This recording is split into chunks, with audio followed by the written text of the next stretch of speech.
예, 대구 시민 여러분 안녕하십니까. 계명목요철학원 기획사업부장 이재성입니다. 반갑습니다. 예, 오늘은 785회 제프리 초스의 캔터베리 이야기라고 하는 텍스트를 중심으로 해서 우리가 묻고자 하는 주제는 인간이란 무엇인가라고 하는 주제입니다. 물론 한 700년 전에 쓰여진 이야기이기도 합니다만 바로 그 당시의 인간의 모습이 결코 지금 현재 우리의 모습과 다르지 않음을 확인할 수 있는 작품이고요. 사실 이 시기에 우리가 지난 작년도에 이미 들은 바 있습니다만 보카치오의 데카메론을 이제 조금 기억해 두시면 오늘 캔터베리 이야기를 이해하는 데 조금 더 좋은 이해가 될 것 같고요. 우리 동양으로 따지면 이 캔터베리 이야기가 나왔던 이 시점보다 조금 빠르게 나온 게 중국에서 나관 중에 삼국지연의가 나왔죠. 그래서 아마 삼국지는 우리 동양 한국 사람들이면 어릴 때부터 다 읽었다 이렇게 생각하실 텐데 이 동서양의 지적 생산력들이라고 하는 것들을 한번 이렇게 생각을 해볼 수 있는 기회이기도 하고요. 그래서 오늘 이 인간이란 무엇인가라고 하는 주제를 가지고 한국외국어대학교의 이동일 교수님을 모시고 여러분들하고 함께 얘기를 나누고자 합니다. 오늘 강연해 주실 이동일 교수님을 짧게 소개를 드리겠습니다. 런던 리치몬드 칼리지에서 학부를 졸업하셨고요. 런던 대학입니다. 그러니까 우리 영국 이야기하면 늘 옥스퍼드, 케임브리지 정도만 이렇게 이해를 하고 있는데 이 런던 대학은 19세기 소위 빅토리아 왕조 시대죠. 굉장히 보수적이고 엄격한 그런 청교도적 삶을 요구했던 그런 시대입니다.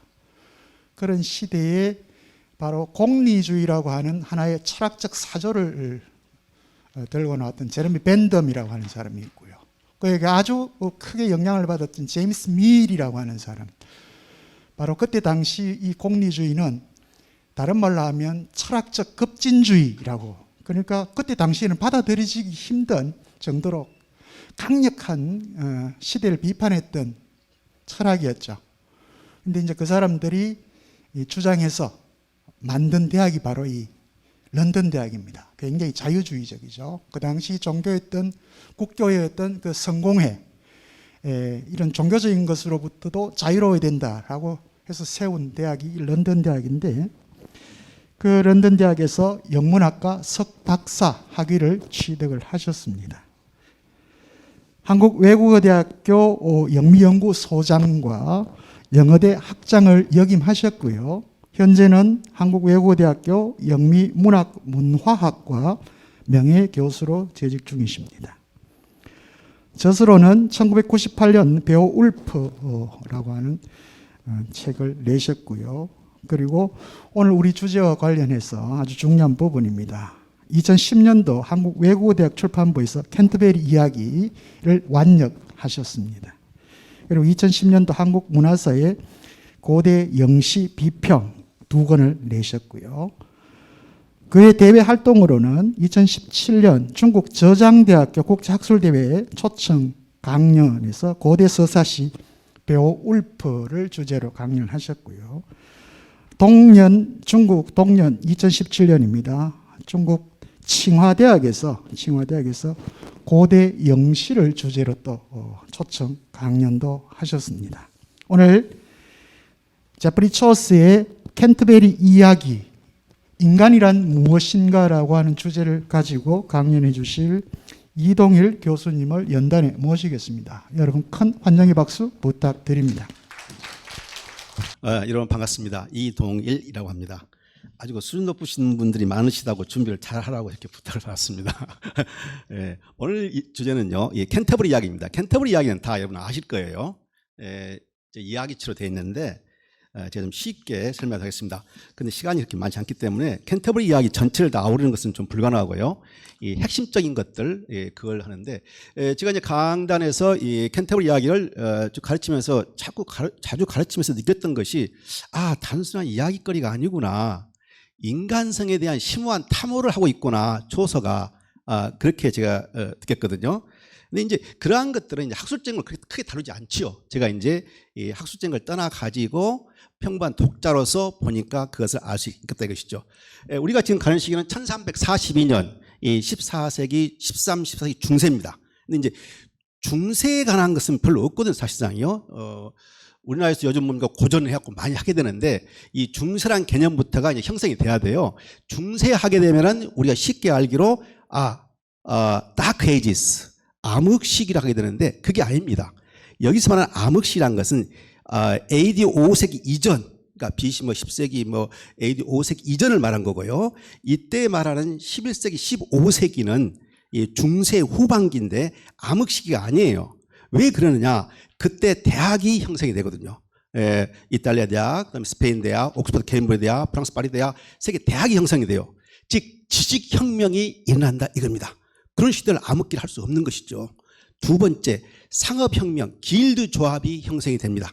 이 본격적인 도시가 형성이 서서히 되면서 돈을 가지고 있는 전문 상인들이 나와가지고 사회의 중심을 형성하기 시작한 시기가 바로 중세 시대예요.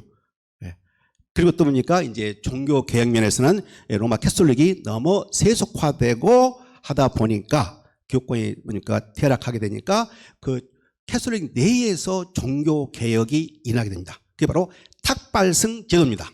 이 탁발성 제도가 제가 언급을 했는데요. 이게 바로 먼저 루터의 16세기 종교 개혁 이전에 천주교 내에서 종화운동이 일어납니다. 그런 것은 오늘날 뭡니까? 여러분 처음 들어보셨을 거예요.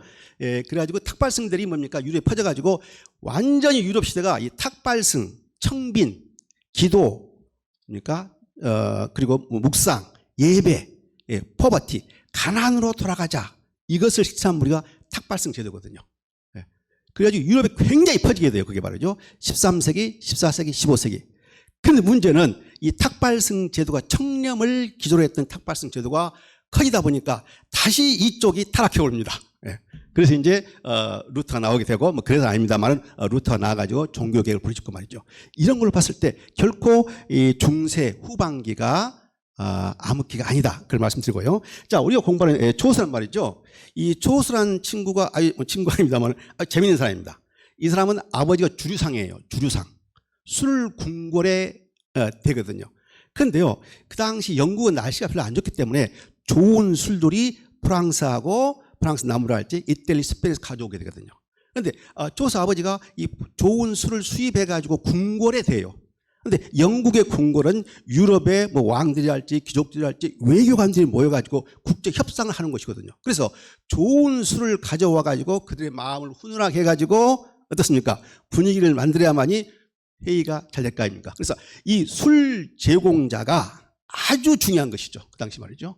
그런데 조서가 중산층인데 그 아들로 태어나요.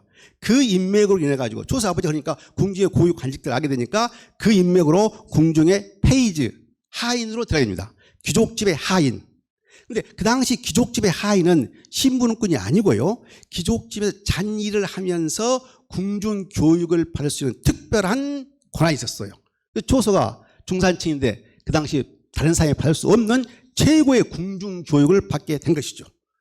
궁중 교육을 받는다면 어떻게 되느냐? 그들이 국가 공무원으로서 외교관, 기사, 군인, 그리고 정부 관료로서 활동하게 되는 것이죠. 굉장히 운이 좋은 사람이죠. 자, 그래가지고 이 조스가 이제 정부 관료가 돼가지고 많은 뭡니까 일들을 하게 되는데 마지막 무렵에 테임즈 강병, 그러니까 한강변의 토목공사를 관리하는 사람이 됩니다. 그러다 토목공사를 관리하다가 보니까 하루 일과가 끝나고 펍에 들려가지고 술 한잔 하면서 보니까 한쪽 다른 펍 구석에가 많은 사람들이 순례를 간 사람들을 목격하게 되거든요. 순례, 필그림이죠. 근데 여기 보시면은 대강의 영국 지도입니다. 스코틀랜드고요, 런던, 켄트거든요. 이제 리버 테임즈가 테임즈 강에 흐르게 됐습니까?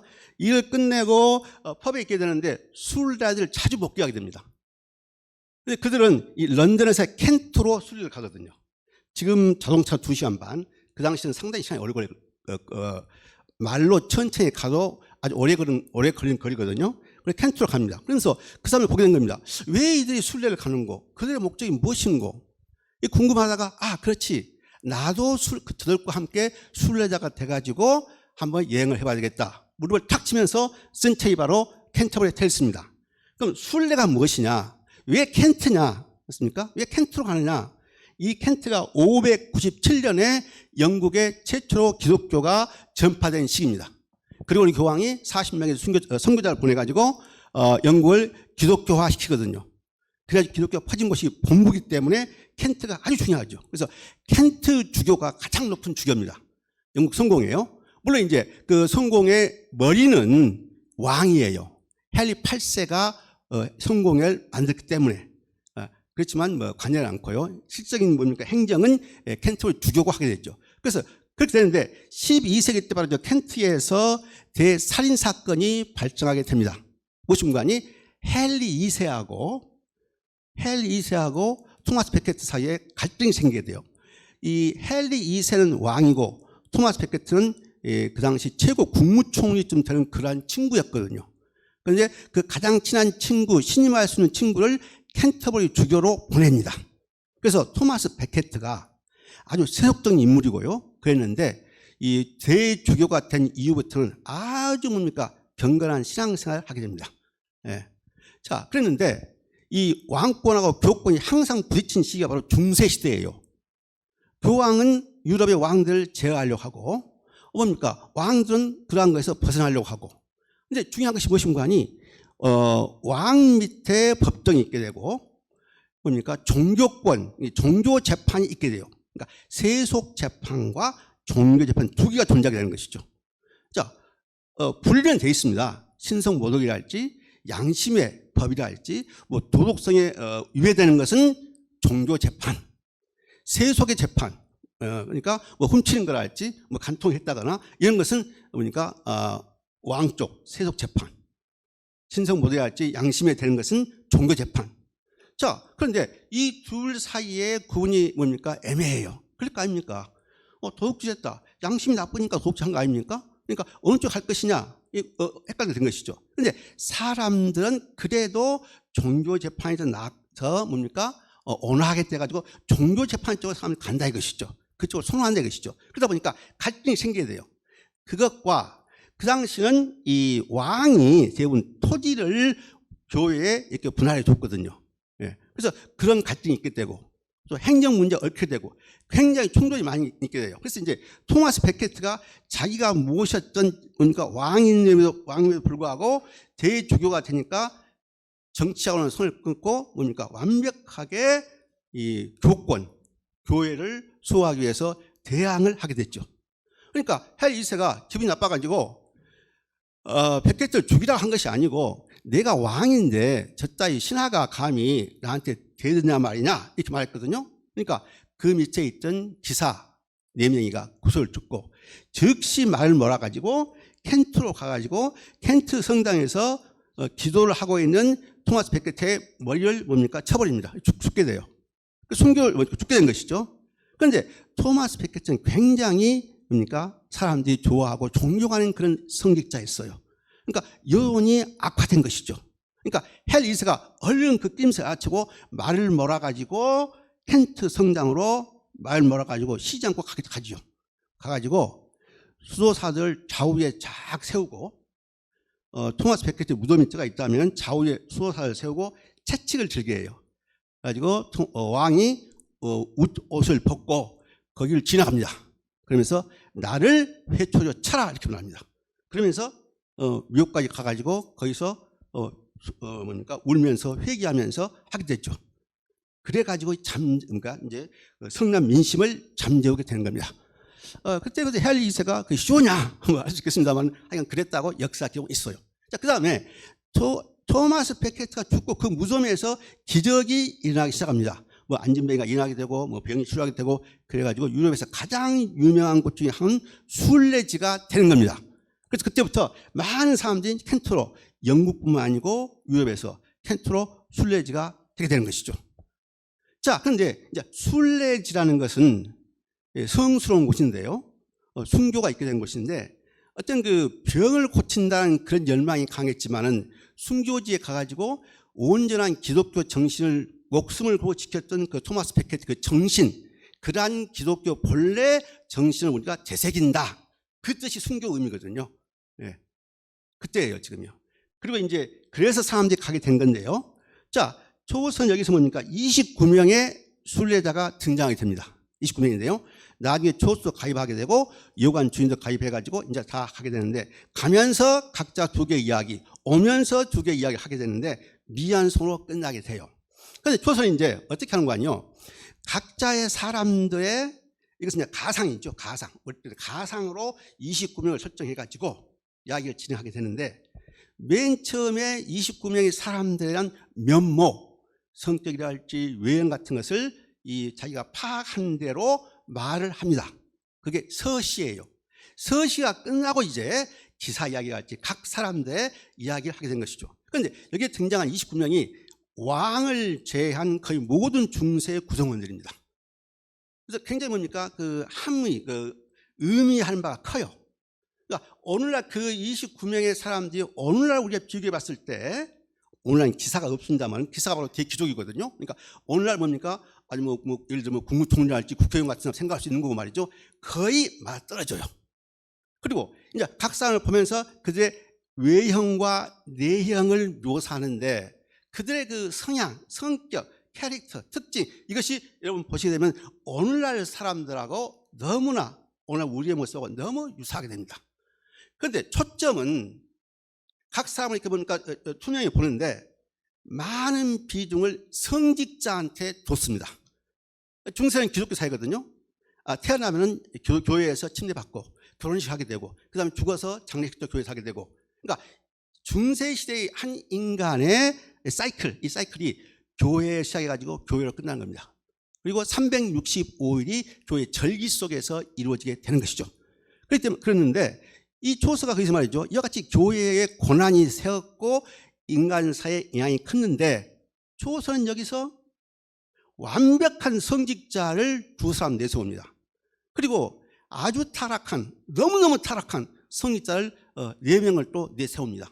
그러니까 기독교에 대해서 일탈, 기독교 전체를 비판한 게 아니고요, 기독교에 대해서 굉장히 신랄하게 공유하고 있는 것이죠. 왜 그랬을까? 그걸 여러분도 생각해 보시기 바랍니다. 자, 그래서 이제 각 사람들의 뭡니까? 이제 신앙심이 어떻게 발로됐는가? 이게 되는데요. 여러분들 이제 이 페이지 보시면은 대기사, 29명 중에 한 사람이 대기사입니다. 이 대기사는 오늘날 치게 되면 이제 최고의 뭡니까? 정부 강요를 생각하면 될 겁니다. 정부 강요, 최고 높은 사람이죠. 이 대기사는 이제 여행을 뭡니까? 모험을 많이 해가지고,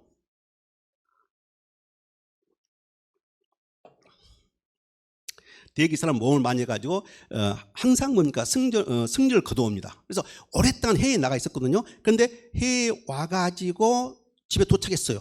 막 5년 10년 있다 온 겁니다.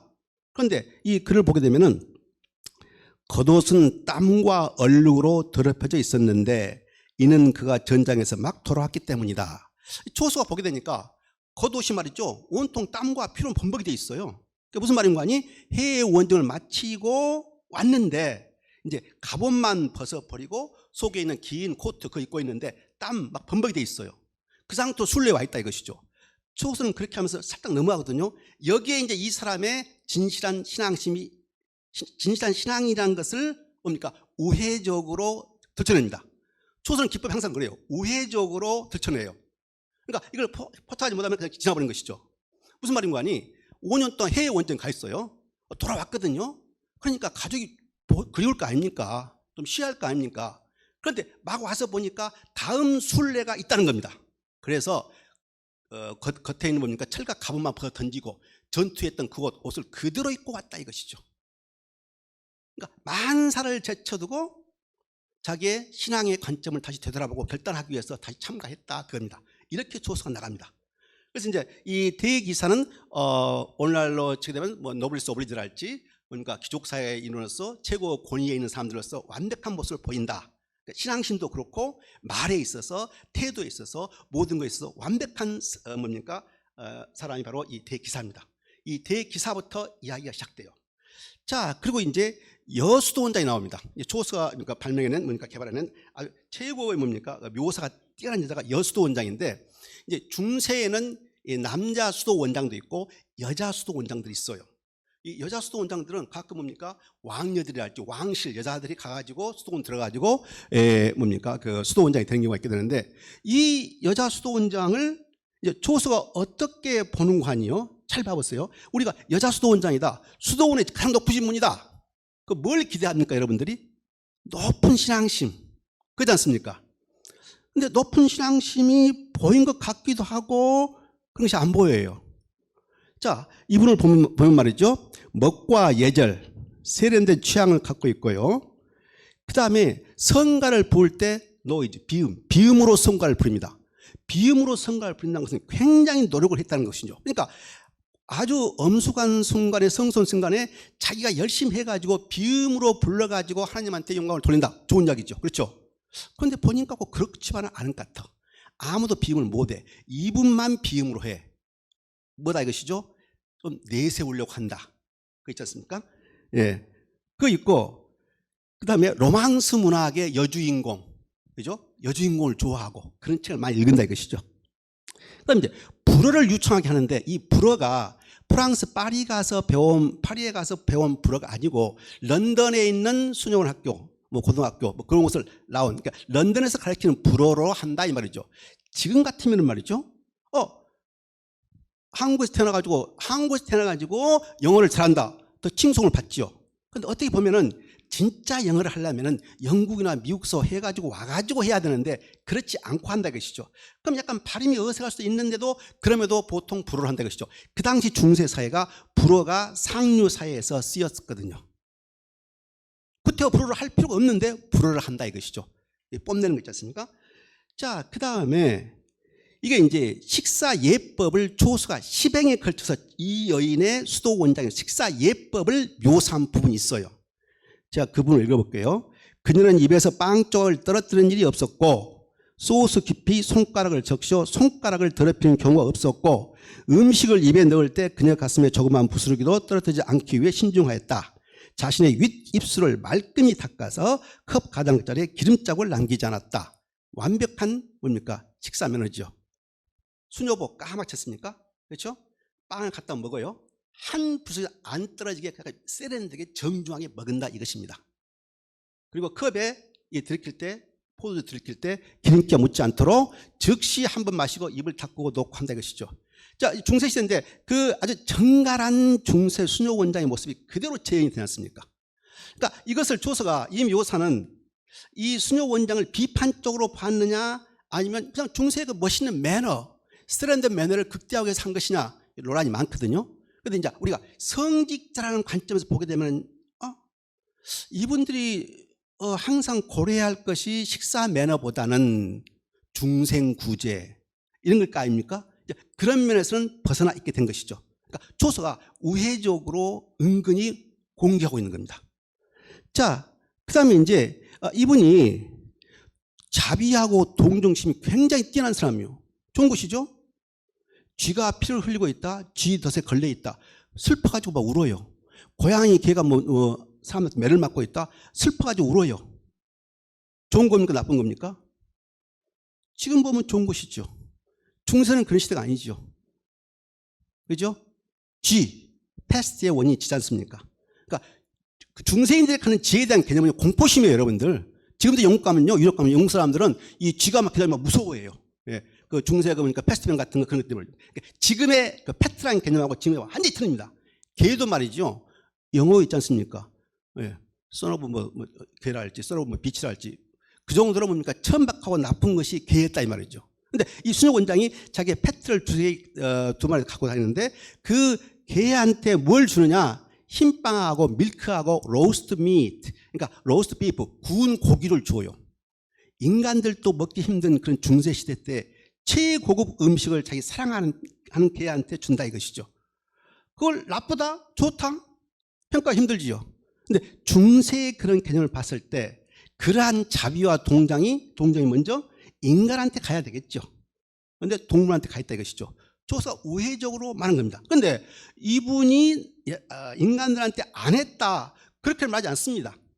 확실한 것은 동물들한테 최고 음식을 줬다고 하기 때문에 동물들을 인간 이상으로 대했다는 것은 유추할 수 있는 것이죠. 이렇게 돼요. 자, 그러다가 이제 조서가 그 손목을 보니까 손목에가 뭡니까? 로사리, 그 천주교 신자들이 있지 않습니까? 묵주 끝에가 딱 보니까 동그란 펜던트가 있게 되는데 A자가 써 있어요. 그러니까 무슨 말인가니? 그 A가 뭡니까? 이제 Amor vincit omnia, love conquers world. 사랑은 모든 것을 극복하느니라. 이거거든요. 그러니까 자기의 모토예요. A자 쓰는 것이 자기의 모토. 사랑은 모든 걸 극복한다는 것이죠. 여기서 말하는 사랑이 뭔 사랑이겠습니까? 예수 그리스도의 희생, 목숨을 바쳐가지고 인류를 구원한 그 사랑의 아모 빈센트 옴니아, 사랑은 모든 극복하니다, 이 뜻이죠. 근데 우리가 이제 이 여인을 보면서 쭉 보니까 이 여인이 그런 사랑을 말했을 것 같지는 않지요. 어떤 사랑일까요? 세속의 로망스에 나오는 세련된 기사와 귀족 부인의 사랑, 이런 걸 생각할 수 있겠죠. 이렇게 하면서 살짝 넘어가요. 그래서 이제 수도원장의 그런 모습이 나오게 되고요. 그러니까 여러분들 이걸 보시면서 이제 성직자들이 나오게 되는데, 이 성직자들을 오늘날, 우리나라뿐만 아니고요, 세계 오늘날의 성직자들하고 비교를 해보세요. 아주 유사한 것들이 벌써 600년 전에, 500년 전에 조서가 그리고 있는 것이고, 그러한 성직자들의 모습이 과거나 현재나 앞으로 미래도 그럴 것이고 크게 변하지 않는다는 겁니다. 조선은 이제 29명의 사람들 통해 가지고 이 인간성에 탐구하고 있는데, 그러한 인간성이 그 시대에 있었던 것이 아니고 항상 그래왔다. 그 시대를 초월해서 존재하는 우리의 모습, 인간이란 무엇인가, 그걸 그려내고 있다 이것이죠. 자, 그래가지고 이제 이 타락한 수도사 4페이지 시작 부분인데요. 이 멍크인데요. 이 멍크는 누군가 아니요. 이 멍크는 교회, 수도원의 건물을 관리한 사람입니다. 중세 수도는요, 얼마나 큰 거 아니, 수도사들이 150명부터 500명까지 있습니다. 여러분들 유럽을 여행하시면 오늘날 그 루인드, 뭡니까, 파괴된 수도원이 많이 있게 되는데, 중세 수도원들이요, 많이 있어요. 있는데, 어마어마하게 큽니다. 그 수도원 자체가 하나의 도시예요. 도시. 자급자족. 도서관 있죠, 병원 있죠, 빵 만드는 거 있죠, 포도주 만드는 거 있죠, 예배 보는 거 있죠, 이와 같은 거. 엄청 건물이 많습니다. 그 건물을 관리한 사람이에요, 이 멍크가. 타락한 수도사가요. 그러니까 교회를 수리한다 이것이죠. 어떻게 해요? 민간인들이 와가지고 수리를 하겠죠. 그럼 돈을 주겠죠. 거기서 이 친구가 교회 돈을 착보한 것이죠. 그 돈을 착복해가지고 자기가 아주 호화스럽게 살아요. 최고 의복을 입고 최고의 말을 타고 다니고. 그래서 이제 물질적인 타락을 조서가 집중적으로 보여주고 있는 것이죠.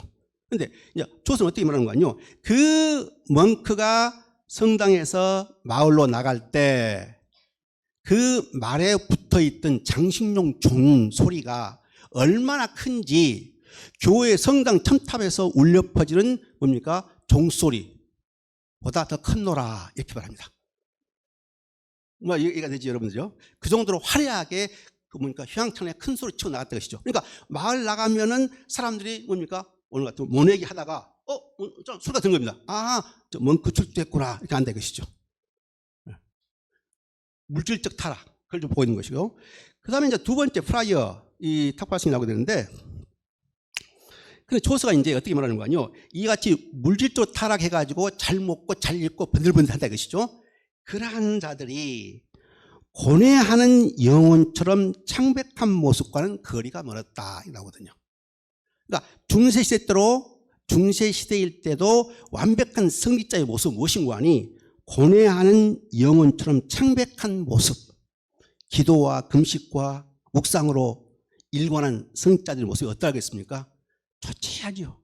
그죠? 매일 금식하니까 몸이 초췌하고 해골 같은 그런 모습이겠죠. 그러한 모습과는 거리가 멀었다라고 말합니다. 그러니까 이야기를 전개하면서 곳곳에다가 완벽한 이상적인 성직자의 모습과 타락한 성직자의 모습을 항상 대비해 가면서 나오고 있는 것이죠. 그럼 탁발성이 되는데, 이 탁발성 말이죠, 정말 나쁜 친구예요. 이 탁발성은 한 걸음 더 나아가지고 물질적인 타락 외에 성적으로 타락한 선이다. 이 탁발성은 자신의 비용을 들여가지고 동네 처녀들을 다 씹어냈다. 다가 아니고 이제 씹어냈다 이거예요. 그러니까 가난한 처녀들 뭡니까 결혼 비용을 들였으니까 좋은 사람 아니냐? 그게 아니고요. 자기가 뭡니까 건드린 여자들이에요. 건드린 여자들을 빨리빨리 해쳐야 될 거 아닙니까? 그래서 자기 돈을 들여가지고 뭡니까 빨리빨리 뭡니까 결혼시켜 버린 겁니다. 아주 타락한 자죠. 근데 이 친구한테 어떤 고난이 있게 되는 거 아니? confession, 고해성사를 들을 수 있는 고난이 있게 돼요. 고해성사 고난은 로마 교황청에 의해서 로마 교황이 직접 줘야 되는데 유럽이 넓기 때문에 각 나라의 주교들한테 고난을 주게 되면 주교가 이제 합당한 성직자한테 준 겁니다. 고해성사. 아무나 하는 거 아닙니다. 자, 고해성사가 뭐냐? 가장 자기의 은밀한 죄를 가지고 성직자한테 말하는 것이죠. 그러면 성직자가 죄를 사해 주게 되는 것이죠. 근데 그 장면을 초서가 어떻게 말하고 있는 거 아니요? 자, 얼마나 달콤하게 고해성사를 들어주는지 그의 죄의 사함은 얼마나 달콤한지 나오거든요. Most sweetly he heard confession and pleasant was his absolution. 자, 누가 가가지고 고해성사를 해요. 아주 뭡니까? 달콤하게 들은다 이 말이죠. 그 죄를 사할 때는 아주 기분 좋게 된다 이것이죠. 그 개념을 뉘앙스를 여러분이 좀 이해하셔야 돼요. 자, 성직자가 있어요. 너 고해하러 왔어요. 자기의 모든 죄를 하나님 앞에 다 내세운다 이것이죠. 그러니까 제대로 교리에 충실하구나. 하나도 숨김없이 다 말하구나. 흡족하다 이것이죠. 그래서 sweetly 아주 감미롭게 들었다 이것이죠. 그리고 죄를 사할 때는 이제 죄를 다 고해했기 때문에 아주 pleasant 즐거운 마음으로 죄를 사한다 이것이죠. 그 마음이 어떤 마음이겠습니까? 아주 고해성사 한다 이것이죠. 그러면 이 사람의 비밀을 알 거 아닙니까? 그러니까 뭐예요? 걸려들었구나. 이해가 되죠. 예. 그리고 즐거운 마음으로 뭡니까 사해 주었다. 돈이 생겼구나. 즐거운 것이죠. 이렇게 주어서가 살짝 삐뚤어가지고 하게 된 겁니다. 이제 이것은 이제 인간이 무엇이냐 철학적인 주제를 다루기 때문에 이제 문학적인 표현이랄지 문학적인 가치관 같은 것은 제가 생략하고 있는데요. 이런 것들은 이제 조서의 하나의 기법입니다. 우회적으로 전곡을 찌른다. 그런 표현을 쓰게 되거든요. 자, 그리고 말이죠. 이 타락한 탁발성이 이제 마을에 나가지고 뭡니까 돈을 받습니다. 우리 어렸을 때 보게 되면 말이죠. 스님들이 와가지고 남이 아미타불 관세음 보살 하면 우리 어머님이 이제 직접 가가지고 뭐 보리 주고 쌀 주고 하셨습니까? 그런 기억 많이 나시죠. 요즘은 없죠 그런 것이요. 똑같아요. 이제 수도원에서 이 적선하러 다닐 수 있는 특권이 있는 수도사들이 있어요. 이분이 이제 그 탁발스님 그런 경우인데, 자 마을에 가가지고 이제 적선을 합니다. 그때 이제 불교 경전이 아니고 이제 뭡니까 성경을 애워야 할 거 아닙니까? 그때 쓴 말이 in principio 태초에 성경에 나온 문구 태초에 그래서 보니까 in principio 라틴어로 하겠죠. 너무너무 감미로워가지고 그 감미로운 목소리에 반해가지고 신발이 없는 과부가 전지사인 동전을 갖다가 적선했다 이렇게 나옵니다. 그 돈을 받아야 돼요, 안 받아야 돼요? 그래서 아주 훌륭한 뭡니까 저희 모나스트리 최고의 뭡니까 베깅 돈을 잘 버는 사람이었다. 그런데요, 이 사람 많은 그 타락한 성직자를 있게 되는데 끝에 가서 이 사람 이름이 휴버트였다라고 말합니다. 조서가 그 사람 이름을 말해버려요.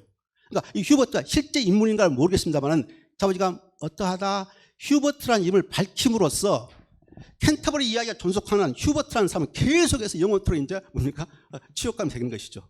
이렇게 불멸화시켜 버립니다. 그 정도로 조서가 미워했다, 증오했다 이것이죠. 자, 그럼 소알리가 있습니다. 이 소알리는 말이죠. 굉장히 얼굴이 험상궂은 사람인데 이 얼굴이 험상 굳은 것만큼 내적 마인드도 타락해 있고 그런 사람이에요. 면죄부 판매성이 있습니다. 이 면죄부 판매성 말이죠. 중세 문제가 되었던 뭡니까 면죄부 있지 않습니까? 이제 그 면죄부에 대해서 사실 뭐 제대로 한번 강의를 한번 해야 되는데 면죄부가 말이죠. 우리가 생각하기로는 어떻게 생각합니까? 이 종이 쪽지 하나 사면은 죄를 사하게 된다라고 면죄부를 샀다라고 하고 그렇게 혹세무민했다라고 말하게 되죠. 일반적인 역사학자랄지 인문학자를 말할 때요. 그게 아니에요. 저는 그것을 꼭 반증하려고 해서는 아닌데 그런 부류의 사람도 있었고 진짜 이 종이 쪽지 하나 사면은 죄를 면제받는다. 상당한 사람들은 그렇게 생각 안 했습니다. 그러니까 왜 샀느냐? 중세 때 어마어마한 성전 건축이 이루어졌거든요. 돈이 필요해요. 실제 말 지금 같으면 뭐 건축 헌금이랄지 뭐 기부금 이런 내는 그런 개념으로 그런 생각으로 내는 사람들이 많았다는 것이죠. 그래서 정말 혹세무민이 돼가지고 한 것도 있었고 정말 뭡니까 기부금도 한 것도 있었고 이같이 한쪽으로 완전히 편파적으로 볼 수 없다는 것을 제가 말씀드리고 있는 겁니다. 자, 그런데 여기서 보게 되면 이 면죄부가 로마에서 막 가왔어요. 영국 사람들 로마에서 왔다, 교황에서 왔다, 교황이 딱 찍어준 보니까 페이퍼 라이선스 그 특허권 면죄부를 가방에 가지고 갖고 왔다 이것이죠. 그게 거짓말이죠, 그러니까. 그리고 백엔이시 있게 되는데 그게 성모 마리아가 뭡니까 썼던 백엔이시라 이거예요. 사기꾼이죠. 그 다음에 또 돛 조각, 배 조각 있지 않습니까? 배 돛 조각 있게 돼요. 그게 바로 뭡니까 베드로가 예수님을 만났을 때 탔던 그 배 조각이라 이거예요. 그러니까 성물을 파는 겁니다. 그리고 그러니까 상자 속에다가 돼지 뼈다귀를 갖고 왔는데 그게 바로 성자의 뼈라 이겁니다. 자, 중요한 것은 말이죠. 초서가 지금 중세의 사람들 놓고 이야기를 하고 있는 겁니다. 초서는 글이 남기지 않았어요. 나중 사람들이 이제 기억을 더듬어 가지고 초서의 책으로 나오게 되는데 그 중세 때 후반기의 사람들이 이런 내용을 다 읽은 겁니다. 가방에다 가짜 뭡니까 면죄부 담고 다녔고 돼지뼈를 성자 뼈라고 팔았고 한다 이것이죠. 그럼 다 웃었다는 것이죠. 다 웃었다는 것이죠. 이건 다 웃긴 소리였다 이것이죠. 무슨 말입니까? 중세인들이 그같이 어리석지 않았다. 즉 중세시대 때 타락한 성자들의 우스운 일들이 그 당시 중세인들한테 웃음거리였다. 일부가 다는 아니고 말이죠. 그러니까 우리 생각에 중세하게 되면 기독교 뭐 인간들 딱 막 눌립니다. 뭐 자유의지를 누리고 말이죠. 막 권유하고 막 누르는 겁니다. 그런 면도 있었지요. 있는데 이 중세 감히 입에 담기 힘든 성직자들의 타락상이 물론 이제 허구기는 합니다만은 무한정 나오거든요. 이 이야기가 나중에 책으로 나와가지고 중세시대 때 베스트셀러가 되거든요. 그럼 다 보고 웃을 거 아닙니까? 네, 이거 보고 웃을 거. 뭐예요? 그와 같이 어떤 면에서는 중세의 그런 뭡니까? 승려대 타락성들이 사람들 입에서 놀아났다 이것이죠. 이게 중요한 개념입니다. 이걸 보더라도 우리가 생각한 것처럼 중세한 세가 꽉 막혀 있다. 그런 세가 아니란 걸 제가 지금 말한 겁니다. 그런데 이제 역사학자들이 말한 거하고 문학에서 말한 거 틀리죠. 문학은 허구지 않습니까? 허구기 때문에 그 허구를 어떻게 반영할 수 있느냐? 그럴 수 있긴 합니다만은 일단 이 캔터버리 트레이스가 중세시대 때 초서가 죽고 나서 책으로 나와가지고 베스트셀러가 되어버렸다는 겁니다. 유럽에서 베스트셀러가 되어버렸죠. 사람들이 다 그걸 웃고 박장 대사하면서 받아들였던 것이죠. 그래서 이제 그러면 있게 되거든요. 자, 그다음에 이제 완벽한 성직자를 내세웁니다. 완벽한 성직자. 어떤 면에서 중세의 완벽한 성직자인가? 이 성직자는 말이죠. 이 아주 가난한 시골 농가의 시골에 있는 성직자예요.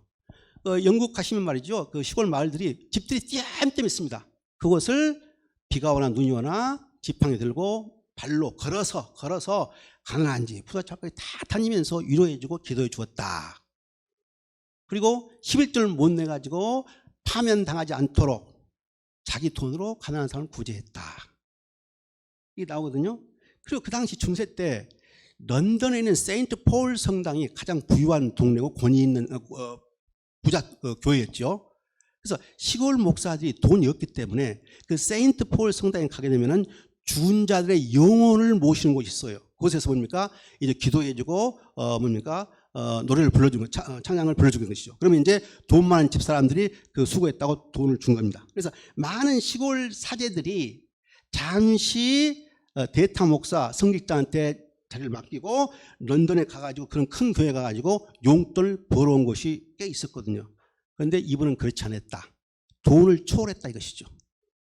그리고 이제 중세의 길드가 형성이 되면서 상업조합들이 돈을 모으기 시작하게 돼요. 그러니까 돈을 모으니까 엄청 화려한 뭡니까? 성전을 짓기 시작합니다. 여러분 베네치아, 베니스 가시면은 그 성당의 안쪽 뭡니까? 천장이 금으로 덮여 있습니다. 그런 돈이 많은 겁니다. 그런 성당에 사제로 가게 되면 돈을 많이 받겠죠. 그런 데를 가지 않았다 이것입니다. 그리고 죄를 용서하면 용서해 주었다. 단 믿음을 받지 않고 나쁜 짓을 계속하고 회개치 않으면 단호하게 그 자리에서 말했다. 이렇게 나오거든요. 그리고 자기 양심에 양념을 치지 않았다 그 말씀입니다. 스파이스 컨시엔스 그런 말씀인데요. 양심에 양념을 치지 않았다. 그 메타파거든요. 그러니까 자기 양심을 어떤 상황에 따라서 그때그때 맞추지 않았다 그것입니다. 있는 솔직 그대로 말했다 이것이죠. 그러니까 높은 사람이 없고 부유한 사람이 있으면은 약간 거기 아부하면서 여러 가지 뭡니까 이득을 얻을 수 있겠죠. 그렇게 하지 않았던 겁니다. 이 사람이. 그런데 이 사람의 모토는 무엇이냐? 자, 성경 말씀이 있다. 그러면 먼저 행하고, 성경 말씀 먼저 행하고 그 다음에 성경 설교를 통해서 말을 했다. 이렇게 하거든요. 먼저 행함을 보이고 그 다음에 설교를 통해서 말을 전했다. 이게 나와요. 이게 말이죠. 2번 반복해서 나옵니다. 그러니까 중세인들이 생각한 성직자 이상적인 모습은 뭡니까? 행함. 설교가 아니고 먼저 행함. 지금도 똑같아요. 우리가 바라는 성직자 목사님들 뭡니까? 뭐 신문이 바라는 것이 뭡니까? 행함과 일치하는 거, 뭡니까? 그런 본질적인 거. 예, 그래서 중세의 그런 모습을 볼 수 있고요. 자, 그 다음에 이제 중세 전문직이 나옵니다. 전문직, 변호사, 뭐 의사, 뭐. 그렇습니까? 이제 법률가가 나오거든요. 중세의 법률가는 굉장히 도도했어요. 그래가지고 법률가의 조언을 구하는 것이 이 대구시에 있는 안개의 양을 재는 것보다 더 어려웠다. 그런 말씀입니다. 그 정도로 이제 법률가들이 도도하고 비싸게 군다 이것이죠. 그런데 이 법률가는 아주 완벽한 법률가예요. 문서를 작성했다, 계약을 작성했다, 상대방이 뭡니까? 절대 뭡니까? 흠 잡을지 못하도록 완벽하게 법률 뭡니까? 문구를 작성해버려요. 완벽한 사람입니다. 계속해서 뭡니까? 전문가들이 나오는데 이 전문가들의 전문성에 대해서는 조서가 100% 인정을 해줘요. 자, 그런데 1066년 이제 노르만드가 침공해가지고 영국을 점령하게 되거든요. 노르만드가 이제 프랑스 쪽인데 프랑스 사람이 영국 와가지고 그때부터 1066년부터의 모든 법률 판결을 다 외우고 있었다. 기억력이 뚜렷한 아주 대단한 사람이죠. 그런데 이 사람이 참 조서가 살짝 보니까 그보다 더 바쁜 사람은 없을 것이다. 그러나 그는 실제 보아도 훨씬 바쁜 것처럼 보였다. 이렇게 말합니다. 살짝 들려가지고 비판하고 있는 것이죠. 그러니까 이제 클라이언트 이제 의뢰인들이 가면은 막 하고 있다는 것이죠. 그러니까 너무 바쁘시네. 시간이 없어서 내일 봐줄까? 그런 마음을 갖도록 했다. 그런데 실제 보아도 바쁜 것처럼 행동했다 이것입니다. 이해되죠? 이것이 이 법률가의 그 좀 흠이랄까? 이것은 나쁜 것은 아니지요. 그죠? 일종의 처세술. 그렇습니까? 처세술. 네. 그러니까 뭐 좀 창피한 말입니다만은 이제 수업이 없을 때 이제 교실에 있을 때 말이죠. 뭡니까? 한가위 있다 보면 책도 보면서 음악도 하다가 누가 제자가 똑똑 뜯나 이것이죠. 그럼 얼른 책 보는 척 하죠. 그죠? 그 책 보는 척 한 게 더 고상합니까? 그냥 음악 듣고 있는 게 고상합니까? 그런 거도 비슷한 것이죠. 근데 나쁜 사람은 아닌데 약간 뭔가 그 처세술에 너무 능숙하다는 것을 엿볼 수 있는 거죠. 이게 바로 중세 전문가 그룹이에요. 자, 두 번째 이제 중세 의사거든요. 이 의사가 또 이제 재밌는 사람입니다. 이 의사는 여기에 나오는 의사는 히포크라테스랄지 고전 이전에 고전 그리스 라틴 그쪽에 유명한 갈렌이랄지 히포크라테스랄지 이런 의술 다 공부한 사람이에요. 다 기억하고 있어요.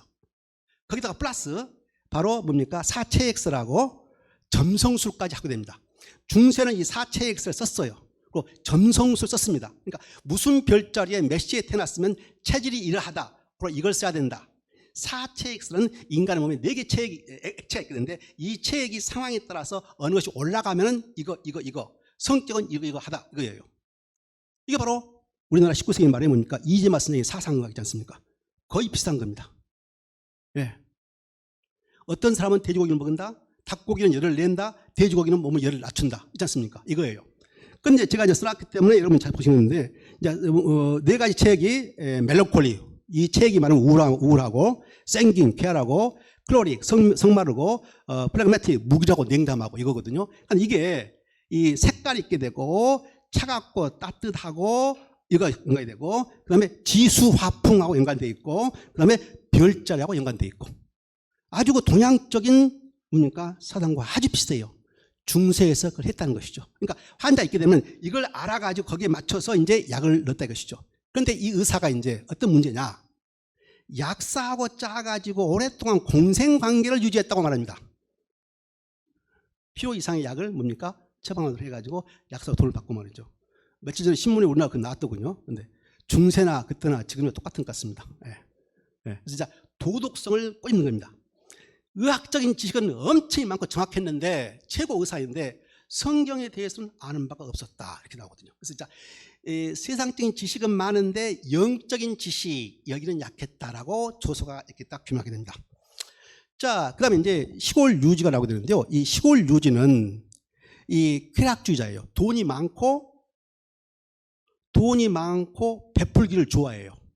구두쇠가 아닙니다. 그래서 생귀인에 속한 사람인데 친절해요. 동네 사람들한테 보니까 파티를 가지고 맨 불러가지고 와인 마시고 포도 마시고 이렇게 하거든요. 친절해요. 그러니까 육체의 만족이 생의 행복이고 목적이다. 이 쾌락주의자들이 있다는 것이죠. 지금도 뭐 영화 보면 많이 나오지 않습니까? 그렇게 돼요. 그 다음에 상인과 수공업자가 나오고 있는데 이 상인과 수공업자들이 이제 바로 뭡니까? 이 중세 때는 염세공, 상인, 목수, 직조공, 카페트 제조공, 중세에 있었던 그런 직장인들인데 이게 이제 전통적인 농가를 탈피한 시기가 바로 14세기, 15세기거든요.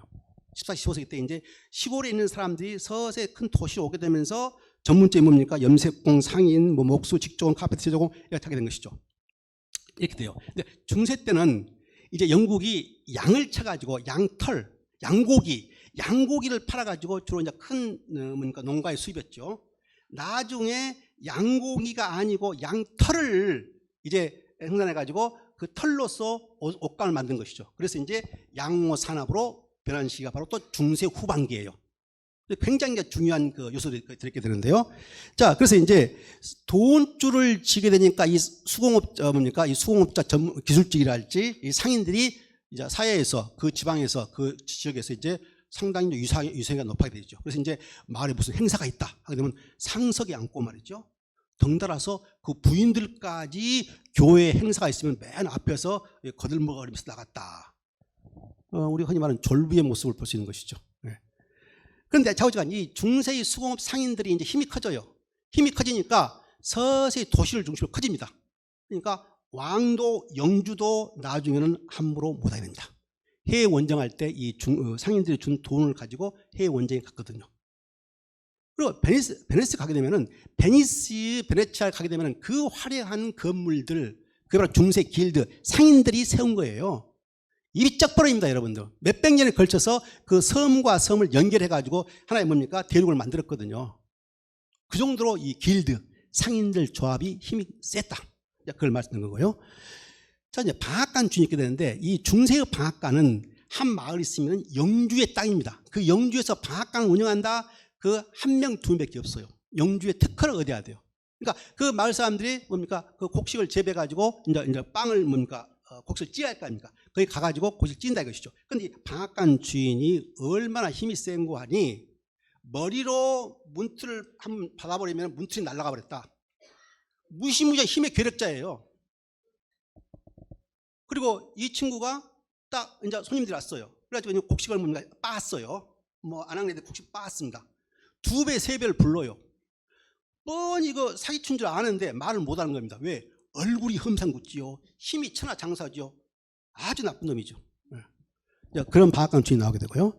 자, 그다음에 이제 사랑의 본질이 무엇인가? 이제 조목조목 들어가지고 이제 사랑의 본질은 무엇인가 나오게 되는데요. 6페이지가 되겠습니다. 사랑의 본질이 무엇인가? 이제 조서가 이제 사랑이란 무엇이냐, 결혼이란 무엇이냐, 그걸 통해 가지고 인간성을 분별하는 건데요. 사랑의 본질은 무엇인가? 이제 두 기사가 있게 됩니다. 하나는 팔라몬, 아르시테. 팔라몬과 아르시테 있게 되는데요. 이 팔라몬은 주정주의자예요. 감성적이에요. 이 아르시테는 주지주의자, 이성적으로 합리적이고 현실적이에요. 그런데 이 둘 사이에 한 여인이 나타나게 돼요. 그런데 팔라몬이 감성적인 팔라몬이 내가 먼저 봤기 때문에 저 여자는 내 거야 주장합니다. 그러니까 아르시테가 무슨 소리야? 먼저 본 것이 무슨 소용이 있느냐? 그런 의미가 없다.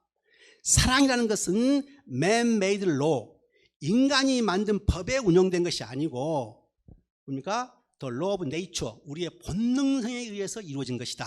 이렇게 말합니다. 둘의 충돌이 된 것이죠.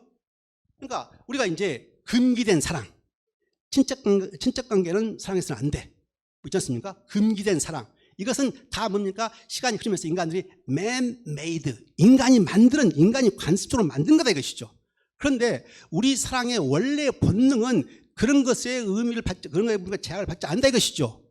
자, 사랑에 싹트게 되면은 과부든 처녀든 뭐 유부녀든 다 사랑할 수 있다 이겁니다. 이게 바로 아르시테의 개념이에요.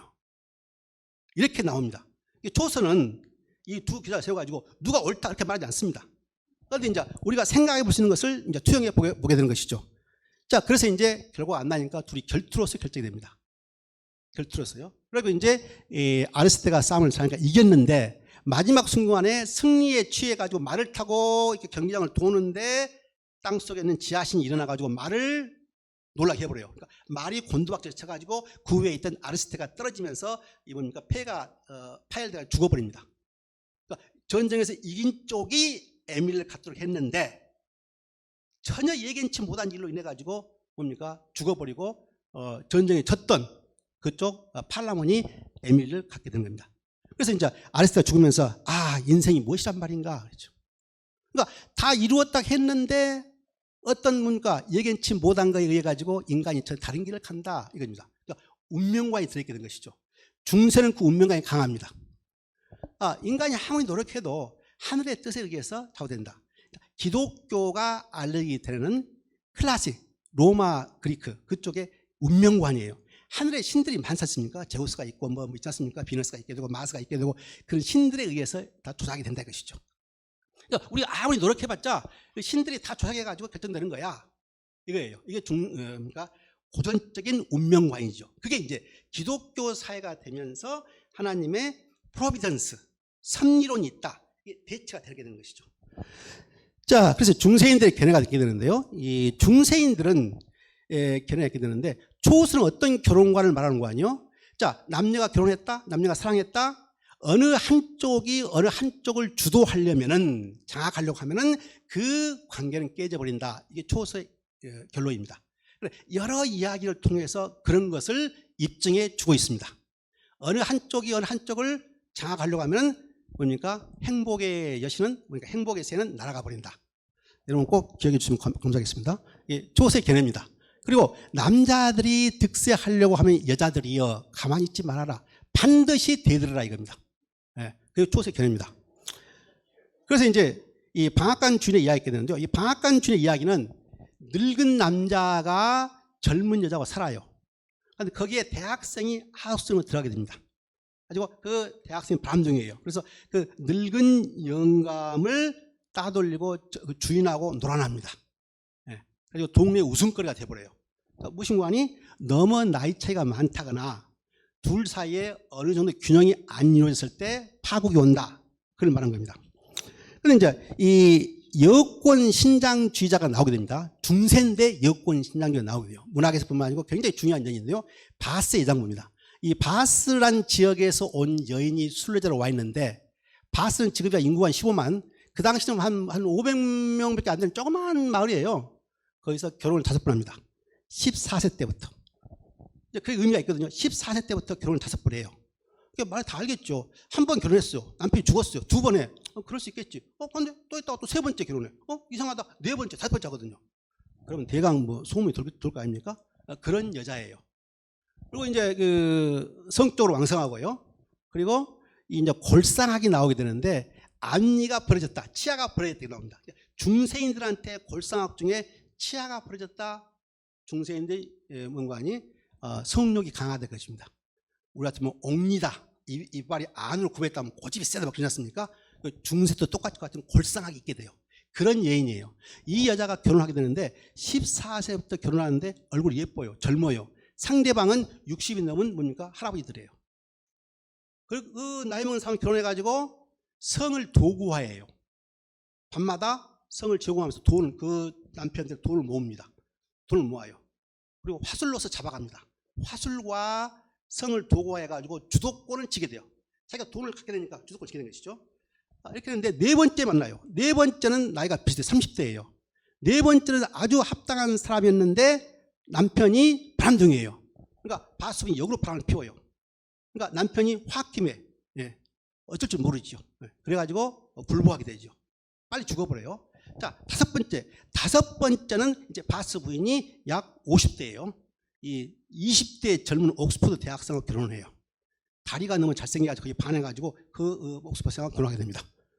근데 옥스퍼드 대학생이 그 50대 뭐 여자하고 결혼할 리가 없겠죠. 나중에 알게 되는데 바스부인이 모았던 돈과 토지를 그 대학생은 주게 됩니다.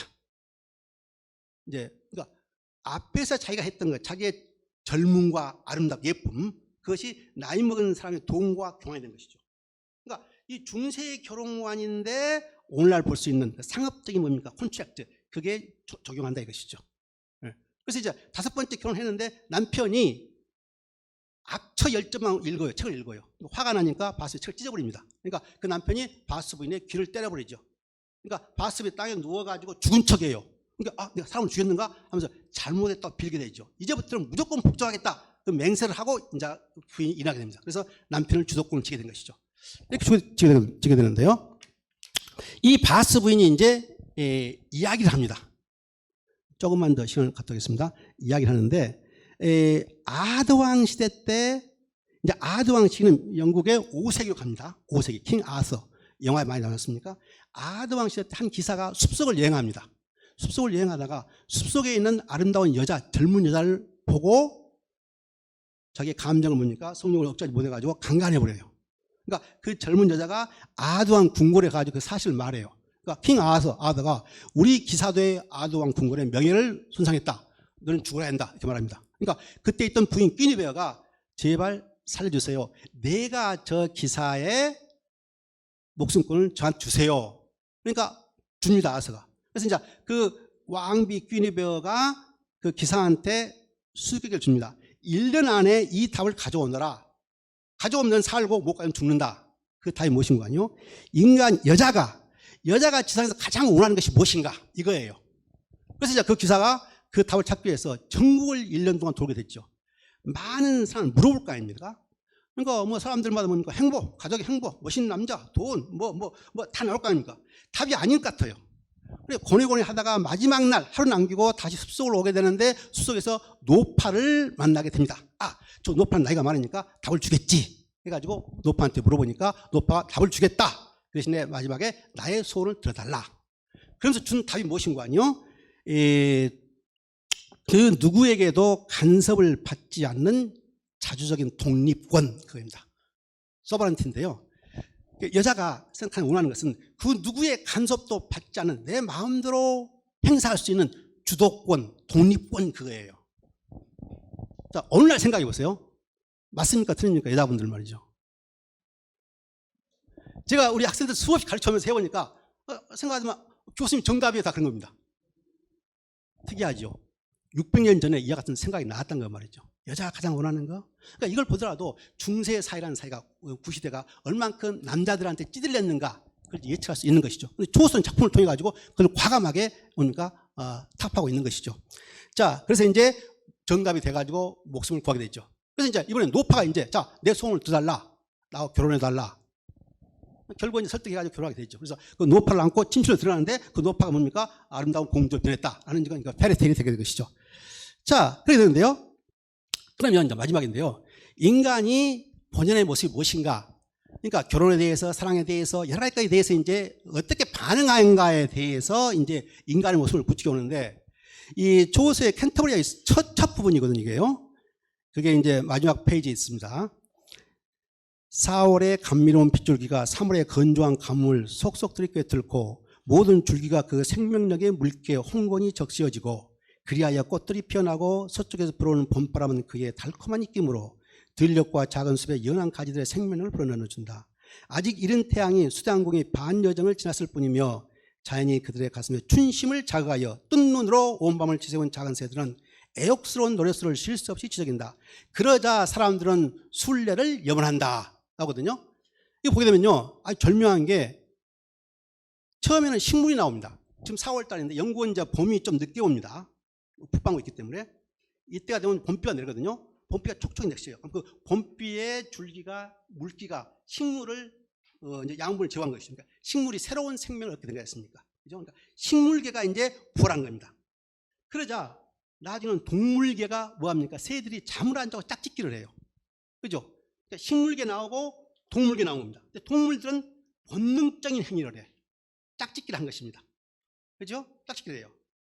자, 그런데 그러자 인간들은 뭐 한다? 순례를 염원한다. 이렇게 조서가 전부 시작이 됩니다. 인간은 뭐다? 본능적으로 순례, 영적인 것, 영적인 각성, 나의 존재에 대한 참다운 모습, 그런 영적인 각성을 추구한다라고 조서가 시작하고 있는 것입니다. 이렇게 돼요. 그런데요, 이제 재밌는 게 이와 같은 이제 29개 이야기 있게 되는데 이야기를 다 끝내지는 못했는데요. 29명의 사람이 다 끝내지 못했습니다. 끝내는데 맨 마지막에 제프리 초서가 철회 이야기를 처리한다 이것입니다. 자기가 했던 이야기 중에서 음탕한 이야기, 바람직하지 못한 이야기, 예수님이 보시기에 합당하지 못한 이야기는 다 없는 걸 해버린다 이렇게 이야기합니다. 그런데요, 이 철회가 우리나라에 뭡니까? 그 유명하신 그 무소유의 스님 있지 않습니까? 그분도 돌아가시면서 자기가 썼던 책들을 다 철회한다 있지 않습니까? 그러한 것들이 있는 것 같습니다. 네, 여기까지 해봤는데요. 이게 이제 개요적으로 전반적으로 이제 이게 훑어본 것입니다. 세세히 들어가면 또 자세히 있겠습니다만은 경청해 주셔서 되게 감사합니다. 네. 지난 시간에 몽테뉴를 했었고 다시 150년 정도를 돌아가서 캔터베리 이야기를 나눴는데 역사적인 것들을 이렇게 쭉 훑어볼 때는 우리나라 이야기 시간적인 것하고 한번 연결을 해보면 조금 더 현장감이 있는데요.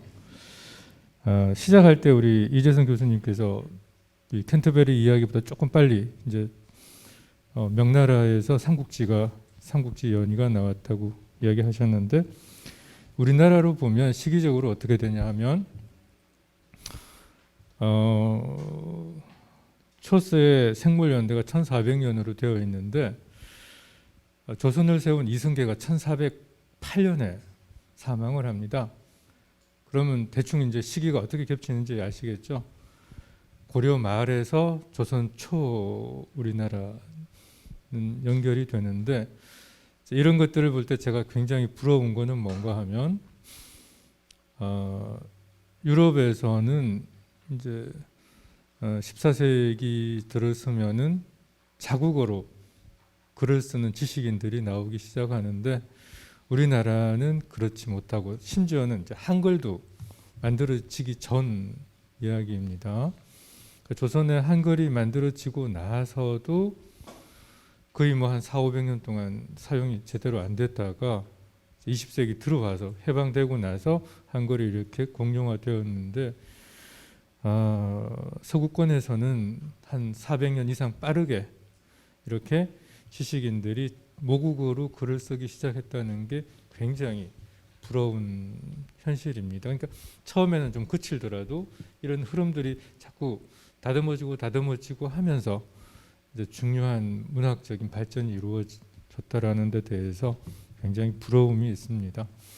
심지어는 우리가 자랑하는 태계 선생의 글을 우리는 누가 번역 안 해주면 못 읽잖아요. 네. 자, 그러면 부러움은 뒤로 하고 우리 미리 글쓰기를 해서 질문을 해주신 강도기 선생님 질문부터 시작해서 먼저 한 요 질문을 드리고 나서 네, 우리 플로어에 계신 분들 질문을 받도록 하겠습니다. 잠시만. 제가 간단하게 질문 드리고 방금까지만 해도 안경 안 쓰고 했는데 죄송합니다. 자, 제프리 초서의 24편 캔터베리 이야기 중에서 우화 형식의 상인 이야기 내용에 대해 설명 부탁드립니다. 첫 번째 질문인데 네, 여기부터 한번 답변 듣도록 하겠습니다.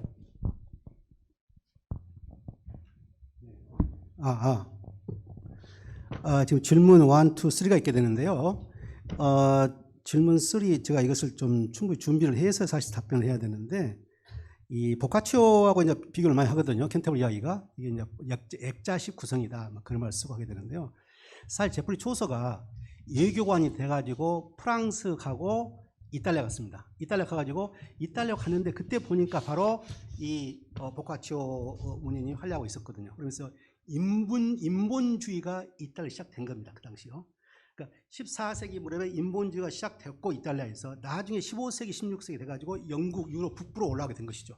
그래서 이제 토마스 모랄지 에라스무스가 이제 남쪽이 아니고 영국 우쪽 네덜란드 그 북쪽에서 이제 인본주의를 융성화시키게 되거든요.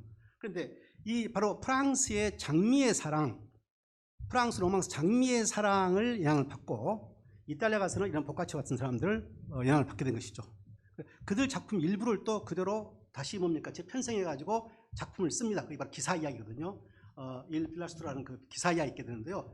상당히 그 조서가 장미의 사랑도 그렇고 이 보카치오의 이야기도 그렇고 그게 많은 뭐 유럽의 작가들 신화 설화에서 많이 차용을 합니다. 그러다 보니까 그러면 조서의 오리지널 그 아이디어는 뭐냐 이런 이야기 나오거든요. 근데 그 차용은 했는데 약간 뭡니까 핵심 주제 같은 걸 약간 변형을 시켜요. 그게 조서의 이제 독특한 면이고요. 근데 이제 그 보카치오 소설 데카메론과의 뭐 형식과 내용의 차이점 사실 깊이 있게 정말 연구를 해야 되는 문제인데 일단 다 아시다시피 데카메론은 이제 10명의 사람들이 젊은 남녀가 뭡니까 흑사병을 피해 가지고 뭐 프로렌스 뭘 지역으로 가 가지고 이제 10일 동안 이야기를 하는 거지 않습니까? 이야기하는 건데 그러니까 그 배경 자체가 틀리지요. 흑사병을 피해 가지고 이 도시를 벗어나 가지고 한적한 곳에 가 가지고 뭔가 이야기를 진행한다. 그런데 이 목적이 그러니까 그 세상사에 있는 것들 그런 그냥 평범한 그런 주제가 되는 겁니다. 그런데 데카메론에서 상당히 그 야한 이야기들이 많이 나오게 되죠. 그죠? 야한 이야기들이 많이 나와요. 그 세상적이 다룰 수 있는 것 많이 나오는데 초서의 캔터버리 이야기는 이 구심점이 순례를 간다 겁니다. 영적 각성을 위해서 간다. 그런데 그 가는 과정인데 29명의 사람들이 각자 자기 이야기를 한다 이것이죠. 자, 그 이야기를 이제 다 종합해가지고 또 분석해야 되겠는데요. 결혼 그룹이 있게 되고, 뭐 물질에 관한 것들이 있게 되고, 인간의 7대 제약, 중세에서 말하는 7대 제약, 탐욕이랄지, 시기시름할지, 식탐이랄지, 뭐 자만심이랄지, 나태랄지, 이 7대 제약이 있게 되거든요. 그런 걸 중심으로 인간들의 인간성들이 구현됩니다. 그러니까 약간 그런 면에서는 차이가 있게 되죠. 그리고 구심점이 영적 각성이라는 것에 초점이 안 맞춰 있다는 거하고 데카메론하고는 차이가 있게 된 것이고요. 그리고 이제 이야기가 10사람이 한 이야기가 이렇게 묶어져 있다. 액자식으로 말이죠. 캔터버리 이야기도 그렇게 돼 있다. 근데 캔터버리 이야기는 이게 결혼 그룹 이렇게 씁니다. 결혼 그룹. 그리고 뭐 야한 이야기 그룹 이렇게 막 그룹으로 되어 있는 것이 있거든요. 그런 차이점이 있게 되는데 그 이외에 보니까 이제 그 구성 같은 것도 말이죠. 좀 틀리죠. 제가 기억하기로 오래전에 읽어가지고 보카치오 데카메론 끝날 때 항상 뭐 노래로 끝나거나 뭐 그렇게 되겠죠. 그래서 이제 그 운율 같은 것도 중요하고 말이죠. 초서의 운율하고 초서의 운율은 제가 이제 초서는 전공자니까 아는데 데카메론이 이탈리아 문학 하시면 정확히 말씀하셔야 되는데 초서는 이행식 가군을 맞춥니다. 그러니까 캔터버리 이야기가 수많은 라인이거든요. 그런데 거의 90%가량이 두 라인씩 끝 엔드 라인의 운이 같다 이것이죠. 예를 들면 1, 2행 같은 거면 When the April with its serious soter, the drought of March has started to rotter. 처음에 끝이 soter, 두 번째가 rotter, 터 끝났습니까? 이같이 리듬이 운율이 두 개씩 이행씩 정확히 맞춰진다는 것입니다. 이건 놀랄만한 것이죠. 그 정도로 어휘를 마음대로 활용했다는 것을 알 수 있게 되는 것이죠. 그러한 면에서 이제 그러니까 이야기 같은 것은 좀 본다고 했을지 모르지만은 영국식으로 운율을 맞추고 그 다음에 영국식으로 iambic 펜타미터 약강 이것을 조서가 운율에 넣은 것이었어요. The drought of March has started to rotter. 약간 이게 약강 운율인데 오늘날 영어에서 이 iambic이 기본 운이 돼버린 것입니다. 그걸 조서가 처음에 가장 많이 썼지요. 처음에 한 것은 아니고요. 그래서 이제 영시의 아버지, 영문학의 아버지 이렇게 부르게 되는데요. 자, 어쨌든 조서가 이탈리아 가지고 그 당시 인본주의자들의 작가들의 대작가들의 문학에 엄청난 영향을 받았고 일부를 그대로 활용했고 그런 경우가 있겠습니다. 그리고 이제 그 세들에 의해인데요. 이거 제가 하도 오래전에 공부를 해가지고 이제 초서의 작품 중에 뭐가 있는 거 아니요? 드림 비전이 있습니까? 드림 비전. 꿈속에 들어가가지고 꿈속에서 이제 형상들이 나타난 겁니다. 이게 이제 오늘날은 많이 안 쓰는데 여러분이 알고 계시는 철로역정 있지 않습니까? 철로역정. 존 버년의 17세기 말 철로역정이 있습니다. 철로역정이 바로 이 드림 비전이에요. 이 꿈꾸는 자가 꿈속에 들어가 가지고 여러 가지 사람을 만나게 됩니다. 여러 가지 사람을 만나게 되는데 실제 사람 같은 사람도 만나지만 추상명사, 정직이랄지 도덕이랄지 뭐 이런 거 있지 않습니까? 그건 추상명사를 만나요. 그래가지고 그들의 모순점이 무엇이고 깨닫게 되면서 진리의 길, 온전한 천상의 길을 가게 되는 것이 바로 그러니까 존 버년의 철로 역정이 된 것이죠. 그런데 바로 이 중세 때 이 초서가 이 세들의 의랄지 여기서 바로 드림 비전, 꿈을 꾸는 사람이 꿈속에 들어가가지고 여러 가지 사람들 만나고 뭡니까? 그 대화로 되는 것을 하게 된 것이죠. 그런데 다시 드림 비전은 사실 초서가 처음 한 것이 아니고 그 이전에 고대 영문학 십자가의 꿈이라는 십자가 꿈속에 나타나가지고 뭡니까? 기독교적인 메시지를 전하는 거 시작된 겁니다. 더구나 로마 시대 때 그 이전 로마에서부터 있었던 것이고 쭉 받아가지고 이제 그런 그러니까 그 세대에 의해서는 그와 같은 드림 비전, 꿈의 환영 그런 기법을 쓰게 되는데요.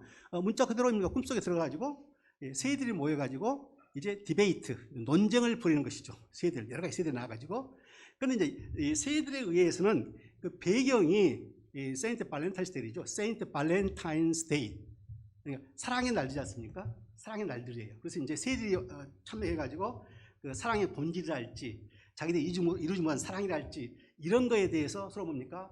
다양한 세대에 나와가지고 인간들과 같이 의인화돼가지고 논쟁을 벌이는 거 그렇게 돼 있습니다. 자, 그리고 이제 이야기 중에 하나 상인의 이야기거든요. 이 상인의 이야기가 중요한 이야기인데요. 그래서 이제 우화 형식으로 할 수 있겠죠. 이 상인의 이야기도 이제 크게 보게 되면 초소가 결혼 그룹이 있게 되거든요. 사랑의 그룹, 결혼 그룹이 있게 되는데 이 결혼 생활을 어떻게 할 것이냐 그거거든요. 이제 이 결혼에 대해서 초소가 이 켄터버리 이야기에서 굉장히 관심을 많이 갖습니다. 결혼에 대해서 결혼의 속성이 무엇인가? 남자는 어떻게 행동해야 되는가? 여자는 어떻게 해야 되는가? 한 가지 확실한 것은 남녀 누구도 주도권을 쥐려고 하면 안 된다. 이겁니다. 근데 그게 중세시대 사람인데 그걸 벌써 강하게 나타나요. 여기서 좀 그런 것이 보이게 되는데요. 이 상인 이야기하는데 이 머천트, 여기서 말하는 상인은 말이죠. 단순한 상인이 아니고 영국과 네덜란드를 자기 뭡니까? 그 무역선을 왕래시키는 그런 대상인이에요. 대상인이고 아주 이 상인이 기민한 사람입니다. 그래가지고 그 당시에 파이어레이트, 해적들이 많았는데 그 자기의 배를 보호하기 위해서 해적들을 방어하기 위해서 엄청난 돈을 들여가지고 사서의 경호원을 고용하면서까지 그 무역을 거래한 사람인데 이 대상인이 어떤 일을 하는 거 아니요? 외국을 왔다 갔다 하니까 불법 환전을 합니다. 프랑스는 불법 환전을 해요. 그래서 그 상인의 그 도덕성을 줘서 꼬집는데 그런 상인이에요. 특이한 것이 무엇인가 아니요? 이 상인은 사업을 하는데 빚이 있어요. 빚이 있는데 그 누구도 이 상인이 빚이 있는 줄 모릅니다. 여러분 장사하는데 나 빚이 많으면 너 돈 꿔주겠습니까? 안 꿔주죠. 그죠? 그 정도로 기민하게 움직인다 이것이죠. 그러니까 그러한 기민성, 상인의 기민성, 변호사의 기민성, 의사의 기민성 그런 거 지금 보면 너무나 비슷한 겁니다. 우리하고 말이죠. 그런데 이제 이 상인이 이야기를 하는 겁니다. 어떤 이야기인 거 아니요? 이제 제뉴얼리하고 메이라는 두 사람이 있게 돼요. 제뉴얼리는 1월 달이죠, 여러분들. 제뉴얼리는 1월, 메이는 5월이죠. 그러니까 남자 이름이 제뉴얼리, 여자 이름이 메이 5월이에요. 그러니까 남자가 1월 달, 우리나라 1월 달, 겨울 차갑고 뭡니까? 늙은이죠. 나이가 많은 사람이에요. 메이는 뭡니까? 5월같이 푸르푸르 파랗파랗하지 않습니까? 둘이 어떻게 됐고 결혼하게 된 겁니다. 궁합이 맞아요, 안 맞아요? 좀 이상하게 나오죠. 투어서 그런 상황을 많이 만들어요. 뭡니까? 그 목공의 이야기에서도 그렇고, 밀러 이야기에서도 그렇고, 이 밸런스가 깨진 상황을 만들어요. 그래가지고 결과가 어떻게 되는가 보자. 이런 식으로 나가게 되거든요. 그래서 이제 전제 조건은 칸토와 같이, 로마의 철학자 칸토와 같이 결혼은 격에 맞는 끼리끼리 결혼해야 된다. 그게 전제거든요. 전제면서 그렇지 않았을 경우에 예를 들어가지고 이제 이야기가 몇씩 나가게 된 겁니다. 그 중에 하나가 이제 제니월하고 메이인데, 그러니까 제니월이 1월 달이다, 추운 겨울, 남자인데 나이가 많다. 5월 달은 젊은 여자예요. 둘이 결혼해요. 그러니까 이 남편이 이 제니월이가 이 마누라가 도망갈까, 뭐 바람필까, 노심초사하고 그것만 신경 쓰는 겁니다. 좋을 수 있는 거죠. 근데 메이는 이 나이가 많은 남자이기 때문에 매력을 못 느껴요. 바람을 피게 되죠. 바람을 피게 돼요. 근데 어느 순간에 이제 신들이 작용을 많이 하거든요. 로마 그리스 신화의 신들이 플루토든가 갑자기 뭡니까 메이가 그러니까 제뉴얼이가 그 나이 먹은 그 신랑이 봉사가 돼 버려요. 봉사니까 안 보일 거 아닙니까? 그죠? 안 보여요. 그 틈을 이용해 가지고 이 메이가 자기 뭡니까 데미아이든가 이 자기의 그 사랑한 그 정부하고 같이 바람을 피워요.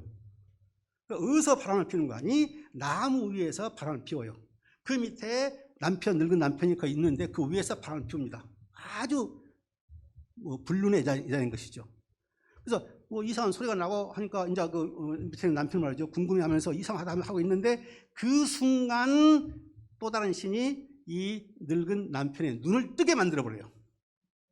왜 그러는 거 아니? 자, 저 불륜의 장면을 봐라. 너의 부인이 이와 같이 불륜 여자다. 그걸 알려주기 위해서 이제 눈을 띄어버립니다. 그래서 눈을 딱 띄니까 자기 부인이 이상한 그러니까 젊은 남자하고 바로 보니까 발가벗은 부분 놀아나고 있거든요. 그러니까 뭡니까 이 제뉴얼이 늙은 남편이 화가 나가지고 막 험한 말을 했겠죠. 그러니까 또 다른 신이 개입을 합니다. 프로스페로나인가 또 다른 신이 개입해가지고 이 부인한테 부정한 짓을 한 부인한테 지혜를 줘요. 지혜가 아니고 아주 그 빠져나갈 수 있는 변명을 줍니다. 무엇인가 하니 이거 지금 나 혼자 있는데요. 그럽니다. 나 혼자 있는데요. 당신이 내가 어떤 남자하고 바람을 피는 거 봤다면 아직 치유가 덜 된 것입니다. 이렇게 말합니다. 그러니까 그 남편이 그러냐고 빨리 내려라고 하면서 그 부인을 뭡니까 다시 용서하면서 살게 된다는 거예요. 그럼 그러한 결혼이 뭐 바람직한 결혼입니까? 평생 그와 같이 젊은 여인한테 이쁜 여인한테 끌려다니는 그런 뭡니까 그렇게 수동적이고 행복하지 못한 결혼상을 보여주게 된 것이죠. 그러니까 이와 같은 몇 가지 그 결혼의 우화를 통해서 어떤 것이 바람직한 결혼상인가 그것을 보여주고 있는 것이죠. 바로 그것 중에 하나가 바로 상인의 이야기가 되겠습니다. 네, 감사합니다. 이런 말이 있죠. 햇빛 안에 새로운 거 없다. 한 600년 전 이야기인데 가만히 보면 지금하고 굉장히 닮아 있다라는 걸 우리가 지금 이해할 수 있을 겁니다. 자, 우리 강도기 선생님 질문에 대한 답변을 연달아서 해주셨고요. 지금부터 우리 플로우에 있는 우리 시민 여러분들께 질문의 기회를 드리도록 하겠습니다. 자, 질문 혹시 있으신 분은 손을 들고 해주시면 되겠습니다.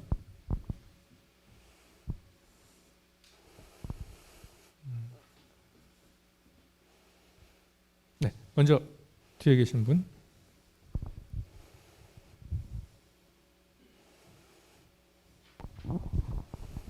예, 교수님 말씀 감사합니다. 다른 분이 질문 안 하셔서 손을 들었는데 두 가지 질문을 드리려고 하는데요.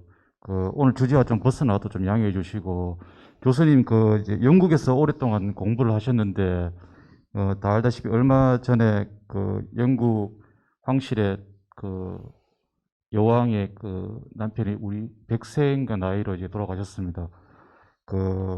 영국 황실을 우리가 21세기 어떻게 이해해야 되는지 한번 여쭤보고 싶습니다. 이런 민주공화정 시대에 황실이라는 개념이 어떤 위치에 있고 또 조금 더 확장한다면 영국 성공회 또 캔터베리 대주교 이런 사람들과의 관계도 또 어떻게 되는 건지 한번 여쭙고 싶습니다. 두 번째는 영어 21세기의 영어의 위상이 지금처럼 유지가 될 수 있는 건지 우리나라 사람들이 외국 가서 가장 포기하는 공부가 영문학이라는데 우리 교수님은 거기서 학사, 석사, 박사까지 어려운 공부를 다 하셨는데 21세기에도 이 급변하는 세계 속에서 영어의 위치가 지금과 같이 유지하고 영향을 가질 수 있는 건지 한번 여쭤보고 싶습니다. 예. 질문 명확하죠. 근데 첫 번째 질문에서 네. 영국 왕실 이야기와 더불어서 현대의 종교와 정치적인 관계까지 한번 더불어서 말씀해 주시면 좋겠습니다. 네. 상당히 그 뭡니까 그 의미가 있고 좋은 질문이라고 저는 생각합니다. 도대체 21세기인데 영국 왕실에 지금 들어간 돈이요 국민 세금으로 그 유지비가 몇 백억입니다. 따로따로 있어요. 여왕 유지비가 뭐 300, 400 되고요. 그 아들 유지비가 뭐 몇백억 되고 말이죠. 또 뭐 다 유지비가 따로 있습니다. 그리고 엄청난 땅이 있습니다. 그리고 엄청난 보물들이 있습니다. 옥스퍼드 뭡니까 런던 시내 한복판에 가장 비싼 상가가 있거든요. 그게 여왕 것이 뭐 3분의 1인가 됩니다. 이 여왕 왕가의 부를 말이죠. 뭐 세계에서 뭐 몇십이나 하는데 그것은 아무것도 아니고요. 실제 숨겨놓은 보물 같은 거 하게 되면은 따라올 수는 없습니다. 세계에서 가장 돈 많은 곳 로마 캐톨릭. 로마 교황청 구경 가신 분 계시죠? 로마 가시면 교황청 가시면요 그 안에 있는 그 미술품 뭐 할 거 없이 그런 것들 보물 중에 보물들이에요, 여러분들. 그 눈에 보이는 거고요, 안 보이는 게 더 많습니다. 그래서 가장 부자가 로마 교황청. 그리고 여왕도 아마 손꼽아요. 그와 같은 보물들이 많습니다. 저는 그렇게 하는데 그럼 왜 오늘같이 20세기 1세기에서 뭐 여왕이 있고 뭐 왕자가 있고 지금도 보니까 특권이 있고 뭐 사립학교 뭐 공짜로 보내주고 뭐 이거 뭐야 도대체 막 이해가 안 되지 않습니까? 그쪽 시대에서는 그쪽 세계에서는 이해가 돼요. 이제 두 부류입니다. 이제 거기도 노동당이라 할지 약간 그 좌파 쪽에 그런 정치인들이 꽤 많이 있어요. 그쪽 사람들은 지금 이거 아웃 오브 데이트 시대 구유물이다 맞지 않다라고 이제 그렇게 하는 사람들이 있고요. 그런데 약 3분의 2가량은 영국민의 3분의 2가량은 이 모나키 왕조가 유지된 것이 우리한테 좋다. 이것을 일반적으로 가지고 있어요. 앞으로 이제 10년, 20년 돼가지고 젊은 세대가 오게 되면서 이게 바꿔질지 그건 모르겠습니다. 자, 가장 비관적으로 왜 인기가 있느냐? 저때 이 왕족들이 자선 사업에 엄청 투자를 합니다. 그러니까 이번에 돌아가신 그 필립공이지 않습니까? 99세 죽었죠. 필립공이 한 달에 많으면 70개 행사를 가고 70개 갈 때마다 연설을 준비해야 돼요. 물론 비서가 준비하겠죠. 그 정도로 이 왕실 사람들이 가만히 있는 게 아니고 바빠요. 다이애나 여왕 같은 경우는 그 당시 그 다이애나 여왕 그 말기에 에이즈가 퍼졌어요. 아시죠? 에이즈가 퍼져가지고 이 에이즈가 이제 그 BBC에서 방송에서 환자들이 어떻게 죽어간 거 나오는데 문자 그대로 뼈다귀만 남고 사람이 죽어가요. 에이즈 그런 사람들. 거기를 갑니다. 다이애나가. 이제 그것을 뭐 쇼맨십을 할 수 있겠죠. 자기장 가요. 가가지고 손목을 잡고 에이즈 그런 사람 손목을 잡고 다이애나가 위로를 해줘요. 그것부터 시작해가지고 뭐 가난한 사람, 뭐 빈민가 수없이 돌아다닙니다. 그러니까 그것을 뭐 쇼다 할 수도 있겠죠. 그러한 동력이 되는 것이죠. 그러니까 무슨 말인가 하니 여왕도 그렇고 뭐 찰스도 그렇고 말이죠. 그와 같이 자선 행사, 자기들은 높은 특권을 누리고 궁궐에 살지만 실제적으로 많은 사람들을 찾아가면서 자선, 체리티, 자선 행사를 해가지고 도와주고 그걸 아주 많이 해요. 자, 그리고 포클랜드하고 전쟁이 있거든요. 영국하고 포클랜드하고 그 많은 포클랜드. 그 앞에 해역이 바로 영국 거라 해가지고 싸웠거든요. 거기에 전쟁이 일어나게 되니까 바로 여왕의 둘째 아들입니까? 둘째 아들이 딱 보니까 군복을 입고 거기에 헬리콥터 나왔거든요. 그러니까 국가 위기 시에 전통적으로 영국은 뭡니까? 노블레스 오블리제 직접적으로 모범을 보입니다. 전통적으로 그러니까 모든 왕자들이 해군, 주로 해군이고 영국 해군이 셉니다. 해군의 장교들이 전부 다 장교예요. 필립공도 해군의 장교입니다. 군 복무, 군에 대해서 나라를 지킨다는 게 딱 철두철미합니다. 그러니까 자기들도 뭐 이상한 짓거리하고 바람 피우고 뭐 많이 해놨습니까? 이혼하고 난리여도 이 사람들한테 깊이 파고 들어가지고 아주 그 서민적인 모습을 보이고 가난한 사람을 구제하고 병든 사람을 구제하고 이런 게 앞장서 왔다. 그래서요, 그 이제 인식이 그거 있습니다. 자, 그리고 두 번째, 자 일단 왕실에서 행사가 이루어졌다. 다이아나 때도 그렇고 몇 년 전에 뭡니까 그 메카닌과 미국 여자하고 결혼한 거 있지 않습니까? 한 번씩 결혼하게 되면은 영국의 축제가 아니면 세계의 축제가 돼버려요. 그런 것까지 할 수 있을까라고 저도 의아해하는데요. 그건 제 생각이고 실제로 그런 결혼 행렬을 보기 위해서 며칠 전부터 그 길거리에 서가지고 날 세워가지고 텐트 치고 날 세워가지고 보고 있거든요. 남자들은 말이죠. 자기 걸프렌드를 목에 세워가지고 몇 시간을 서 있어요. 그 행렬 주장을 보려고 말이죠. 그 정도로 인기 있다. 어떤 그 페리테일에 관한 그런 환상이 있는 겁니다. 현대인들한테. 아, 저것은 공주와 우리 어렸을 때 봤던 공주와 왕자의 아름다운 모습, 그 페리테일, 환상적인 모습, 그런 환상을 충족시키는 요소가 들어있게 된 것이죠. 네, 그런 것하고 이제 쉽게 말해서 이제 솔선수범한 것이 많다. 물론 거기에는 뭐 불륜도 있고 뭐 이혼도 하고 엉망진창이지 않습니까? 결혼관계 보면 말이죠. 그런 것들이 혼합되어 있어요. 그러니까 긍정점이 더 많다. 쉽게 말해서 말이죠. 뭐 세계적 홍보 효과랄지. 그리고 또 중요한 것이 무엇인가 하니 영국은 지금은 대영 제국으로서 위상이 추락했죠. 지금은 대영 제국이 아닙니다. 그런데 한 가지 무엇인가 하니 50개가 넘는 영연방이 지금도 있다는 겁니다. 그게 무엇인가 하니요. 영국이 19세기 때 세계의 3분의 1을 점령했거든요. 그렇지 않습니까? 그레이트 엠파이어, 대영 제국은 해가 지지 않는다. 그런 대제국을 산업혁명과 함께 이끌었는데 그때 빅토리아 여왕이었거든요. 왕이었거든요. 지금도 그것이 이 53개의 뭐 뉴질랜드랄지 캐나다랄지 오스트리아랄지 아프리카의 많은 국가들이 않습니까? 영연방으로 뭉쳐져 있어요. 조그만 유엔이에요. 그러니까 영국이 대영 제국의 모습은 사라졌는데 그 50개 국가가 국제회의에서 영국에 유리한 것을 찬성하겠습니까? 안 하겠습니까? 찬성하게 된 것이죠. 자기들끼리 올림픽이 있습니다. 올림픽 그 정도예요. 네. 그런 것에서 상징성이 누구냐? 여왕이에요. 하나의 그걸 통합할 수가 있어야 할 거 아닙니까? 여왕. 그런 면에서 여왕의 인기가, 왕실 인기가 아직도 있다는 거. 그런데 아무래도 이제 시대가 바꿔지 하다 보면은 앞으로 이게 디클라인 되지 않을까라고 저는 생각합니다. 그건 제 생각이고요. 자, 두 번째, 종교는 영국은 성공인데 바로 헨리 8세 때, 16세기 때 헨리 8세가 결혼을 2번 하기 위해서 첫째 부인이 남자를 생산하지 못해요. 그러니까 둘째 결혼해가지고 아들을 낳겠다라고 해서 이제 하려면은 첫째 부인과 이혼을 해야 돼요. 그런데 로마 교황, 그러니까 캐톨릭에서는 이혼이 성립이 안 돼요. 방법은 뭐냐? 자기가 종교를 만들어야 되는 것이죠. 그래서 천주교를 뭡니까? 천주교 성당 같은 걸 다 뭡니까? 디모리시 파괴시켜버리고 성공회를 만들죠. 성공회를 만들면서 자기가 수장이 됩니다. 헤드가 돼요. 두 번째 결혼해가지고 엠볼린하고 결혼해가지고 거기서 딸이 나오게 되죠. 나중에 그 엘리자베스 1세가 여왕이 돼가지고 영국을 부유한 국가로 이끌게 되는데요.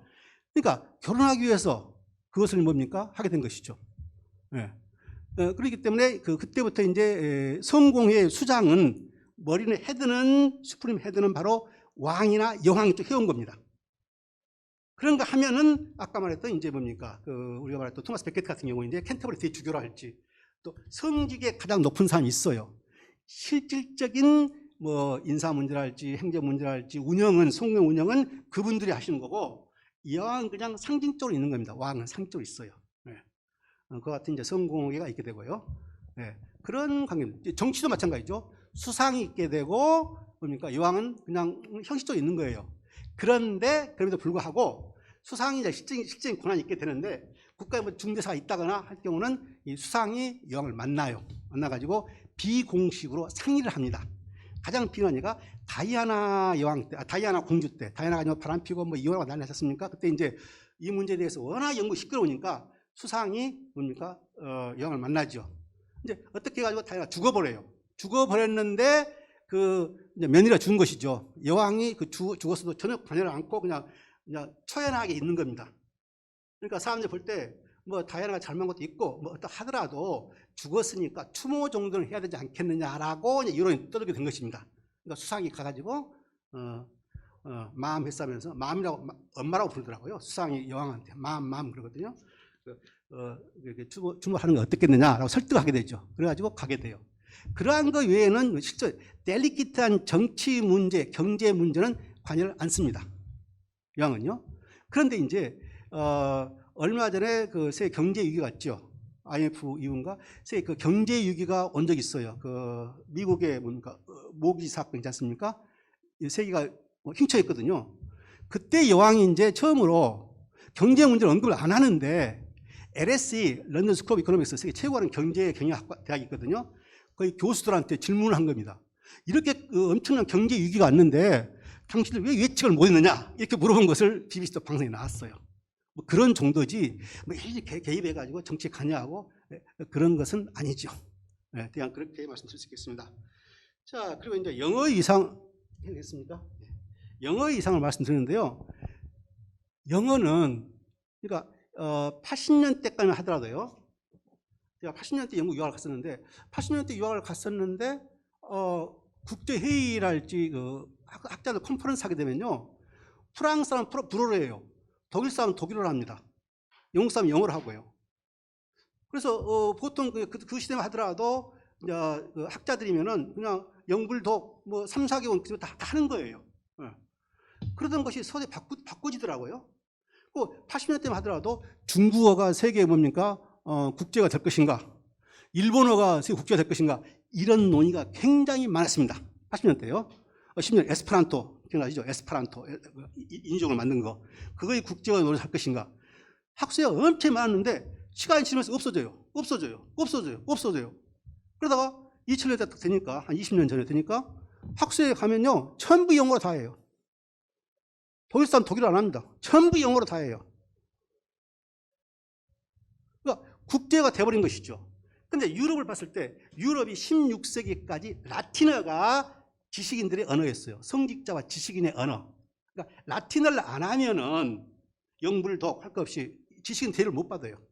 그러니까 우리가 보는 16세기 아이작 뉴턴, 과학자인데 과학자가 광학 이론이라는 책을 썼는데 영어로 쓴 것이 아니고 라틴어로 쓴 겁니다, 여러분들. 기가 막힐 노릇이죠. 과학자인데 말이죠. 그 정도로 지식인은 라틴어를 써야 한다. 이게 16세기까지 팽배히 있었던 것입니다. 그와 같이 영어가 그와 같이 돼버렸어요, 지금요. 그러니까 이것을 이제 갈수록 AI도 나오고 보니까 AI 인공 번역도 나오고 다 나오는데 필요하지 않을까?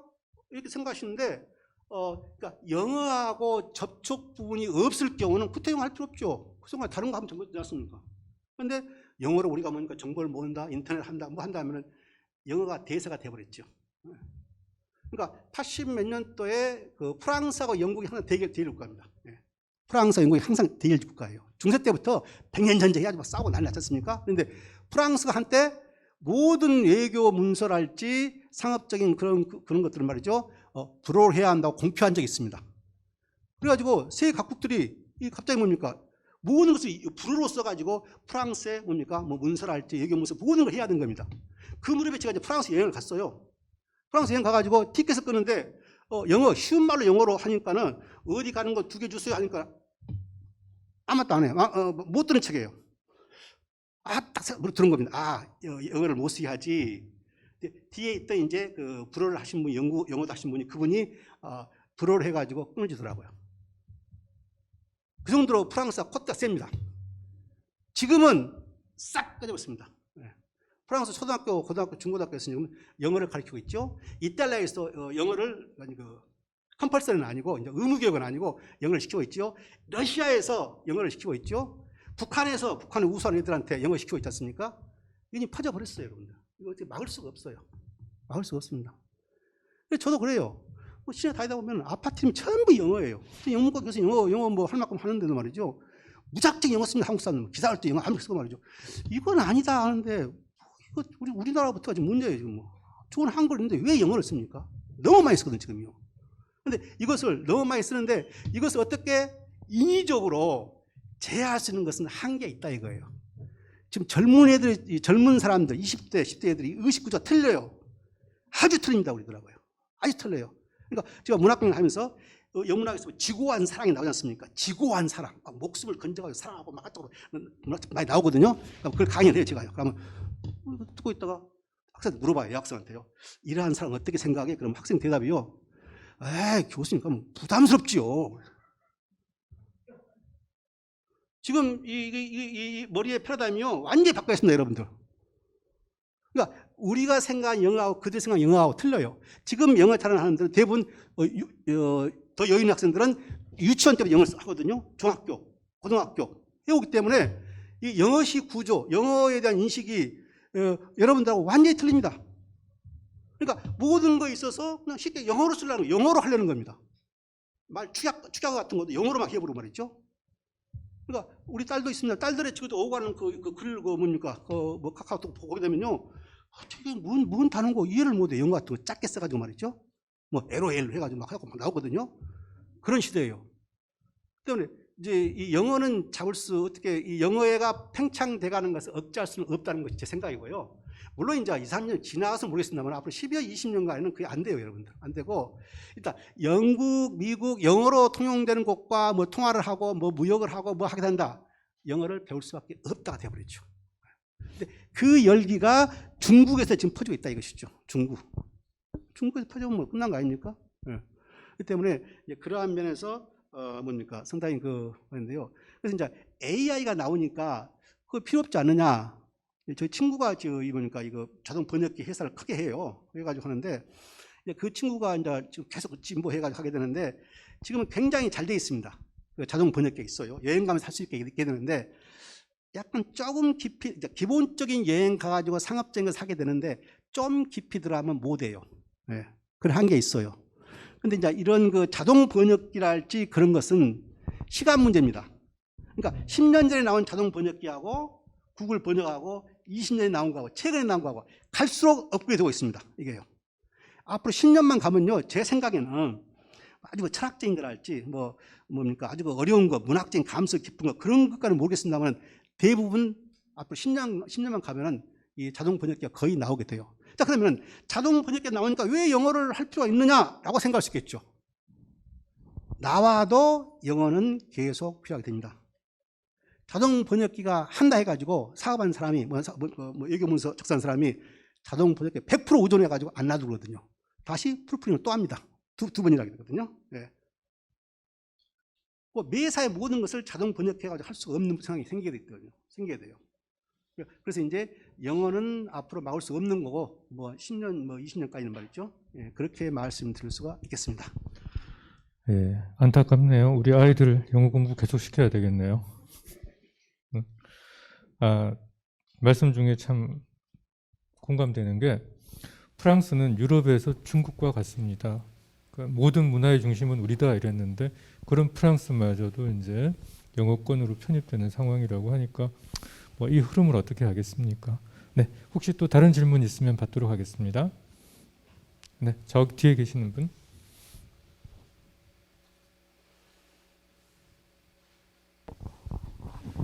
예, 짧은 시간에 많은 말씀을 하시려고 빠른 그 언어 구상에 놀랐습니다. 아주 빨리 말씀하시는데요. 600년 전에 캔터베리 이야기에 나오는 이야기하고 지금의 어떤 그 시대 상황이랑 별반 다른 게 없거든요. 그래서 그게 제 생각일 수도 있겠습니다만은 교수님의 견해를 좀 말씀해 주시고 그 캔터베리 이야기 결론에 보면 영성을 갈망하는 인간의 본연에 이런데 우리가 영성을 갈망하지 않아서 그때나 지금이나 별반 다를 게 없는지 좀 말씀 부탁드리겠습니다. 예, 아주 본질적인 질문을 해주셨네요. 예, 중요한 질문인데요. 먼저, 자, 제가 중세를 가르치면서 이제 중세에 대한 강연도 많이 했습니다만은 이 본질적인 거, 우리의 속성, 태도, 속성, 외형과 내형, 위선적이고 가식적이고 반면 그런 거 하면 또 착한 것도 많이 있고 동물도 나오고 하는데 큰 차이가 없다. 이것은 정말 큰 차이가 없습니다, 여러분들. 예, 큰 차이가 없어요. 그래서 이제 이 캔터버리 이야기에서 성직자들의 품성에 대해서 가장 비중을 많이 냈거든요. 그러니까 왜 그랬을까? 기독교가 미워서 그런 거 아닙니다. 이런 거 아니고 완벽한 성직자를 내놓거든요. 그러니까 기독교 자체가 아니고 그 일탈, 그러니까 타락한 성직자의 일탈을 말한 것인데, 그러니까 성직, 그러니까 기독교, 종교성 이것이 중세인들한테 크게 작용하기 때문에 그쪽에 대해서 크게 말하고 있는 것이죠. 그러면 이제 우리가 중세에 나오는 이러한 것을 봤을 때 오늘날 성직자의 모습은 뿐만이 아니고 우리의 기독교인들, 이런 기독교를 다루고 있으니까요. 기독교인들의 모습을 보자 이것이죠. 그리고 이제 불교 같은 경우 불교인들의 모습을 보자 이것이죠. 차이가 거의 없습니다. 똑같습니다. 네, 똑같아요. 네, 그러니까 본질적인 것에 대해서는 큰 차이가 없다. 이제 시대가 변하고 인터넷이 나오고 뭐가 나오니까 그런 거 외형적인 것이 일부는 있겠지만은 인간의 본성은 변하지 않는다. 여러분이 다음 주부터 섹스피어도 하겠습니다만은 거기서도 다른 게 그거예요. 똑같아요. 인성은 인간의 본성 똑같습니다. 똑같은데 이제 그 가치 기준이 있어서 조수가 그 성직자 기독교에 많은 분할을 했다, 할당을 했다. 그 정도로 종교가 인간성을 많이 영향을 끼치기 때문에 많이 다루었다 그건데요. 이제 그 점은 차이가 있지요. 그러니까 무슨 말인가요?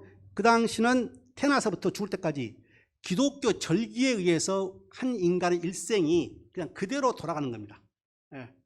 거기서 일탈했다, 따라 나왔다, 아웃사이더 돼가지고 생활을 못 해버려요. 그리고 11조를 내야 되고 안 내면 뭐니까 파면 당하게 되고 그런 시대였거든요. 그러다 보니까 직접 아주 밀접하게 종교와 기독교가 인간의 그 생활 범죄가 깊이 들어왔다는 것. 오늘날에 이제 20세 오면서 그것이 갈수록 멀어지게 된 것이죠.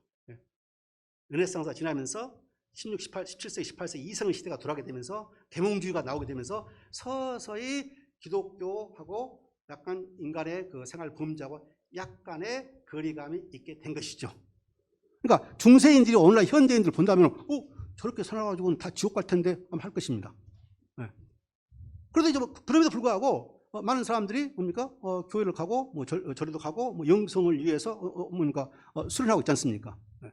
그러니까 요약하면은 중세에는 깊이 들어와 있었다.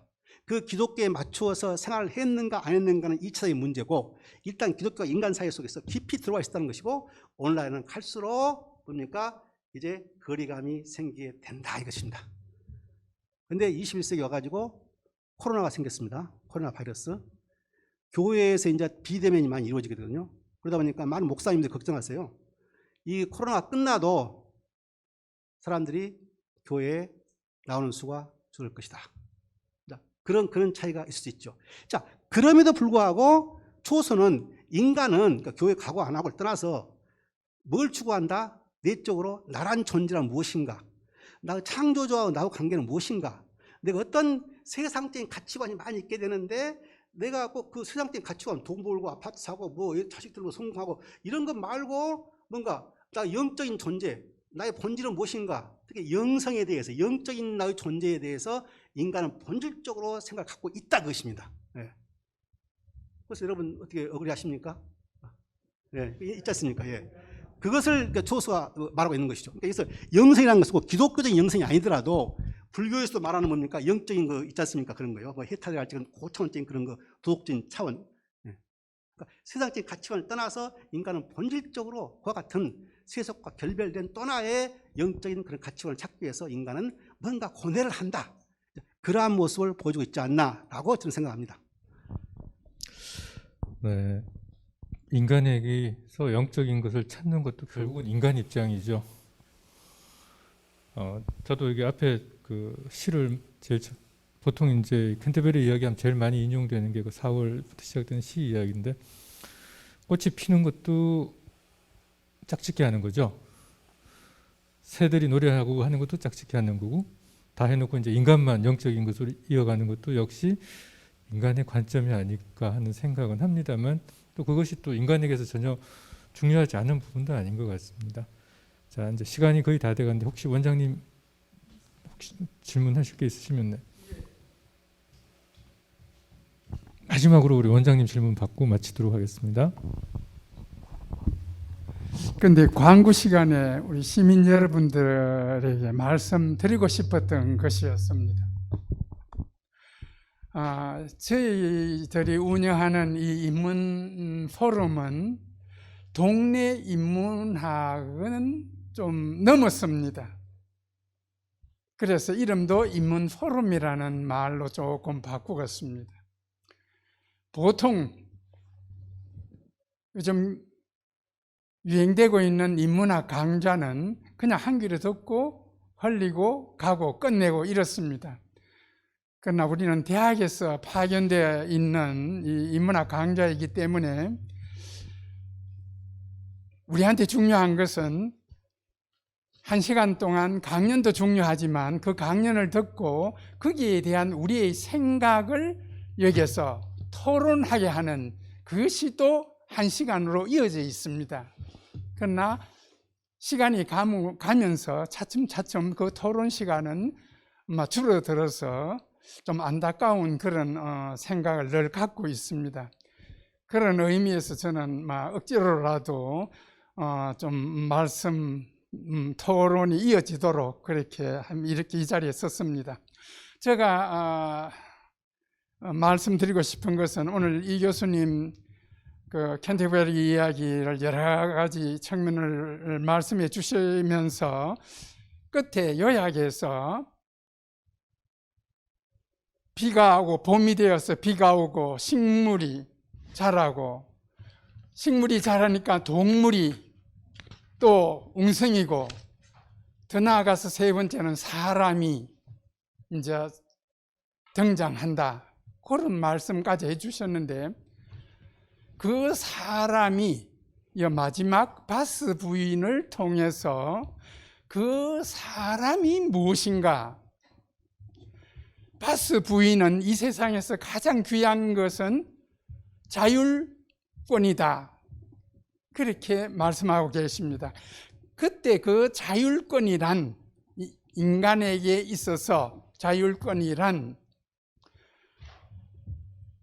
좁게 말하면은 중세 시대이기 때문에, 또 바스 부인이 말하고 있기 때문에 여권 신장하고 관계에 있는 것이 아닌가, 그 점을 말씀드리고 싶었고요. 두 번째, 더 나아가서 좀 크게 확대해서 생각하면 인간의 자주권이 아니겠냐.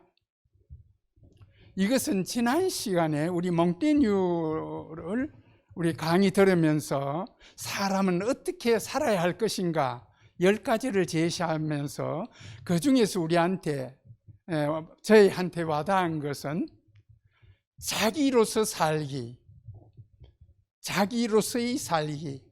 사람이 한평생 늘 남에 따라서 사는 것보다는 자기로서 살아가는 삶이 가장 귀하지 않겠냐. 그런 맥락에서 몽테뉴는 약 200년 후에 그런 얘기를 했습니다. 다시 요약하면은, 자율권이란 즉 인간의 자주권을 말하고, 좁혀서는 여성 신장권이 아니겠냐. 이 점에 대해서는 이 교수님 어떻게 생각하시는지. 감사합니다. 예, 우리 교수님 아주 좋으신, 아주 고명하신 교수님의 그 질문을 들었는데요. 이제 그 철학적인 관점으로 접근하는 거. 이제 이 조선은 문학인이기 때문에, 이제 제가 이제 문학을 강의하면서 느낀 게 그겁니다. 철학과 역사, 문학, 뭐 종교학 이런 것 다 리버럴 아트, 인문학으로 이렇게 통칭되는데요. 인문학으로 통칭되다 보니까 인간의 본질은 무엇인가 기본이거든요. 그런데 엄청 구분이 있습니다. 예. 문학은 철학에서 추구하는 그 명제의 궁극적인까지는 가지 않습니다.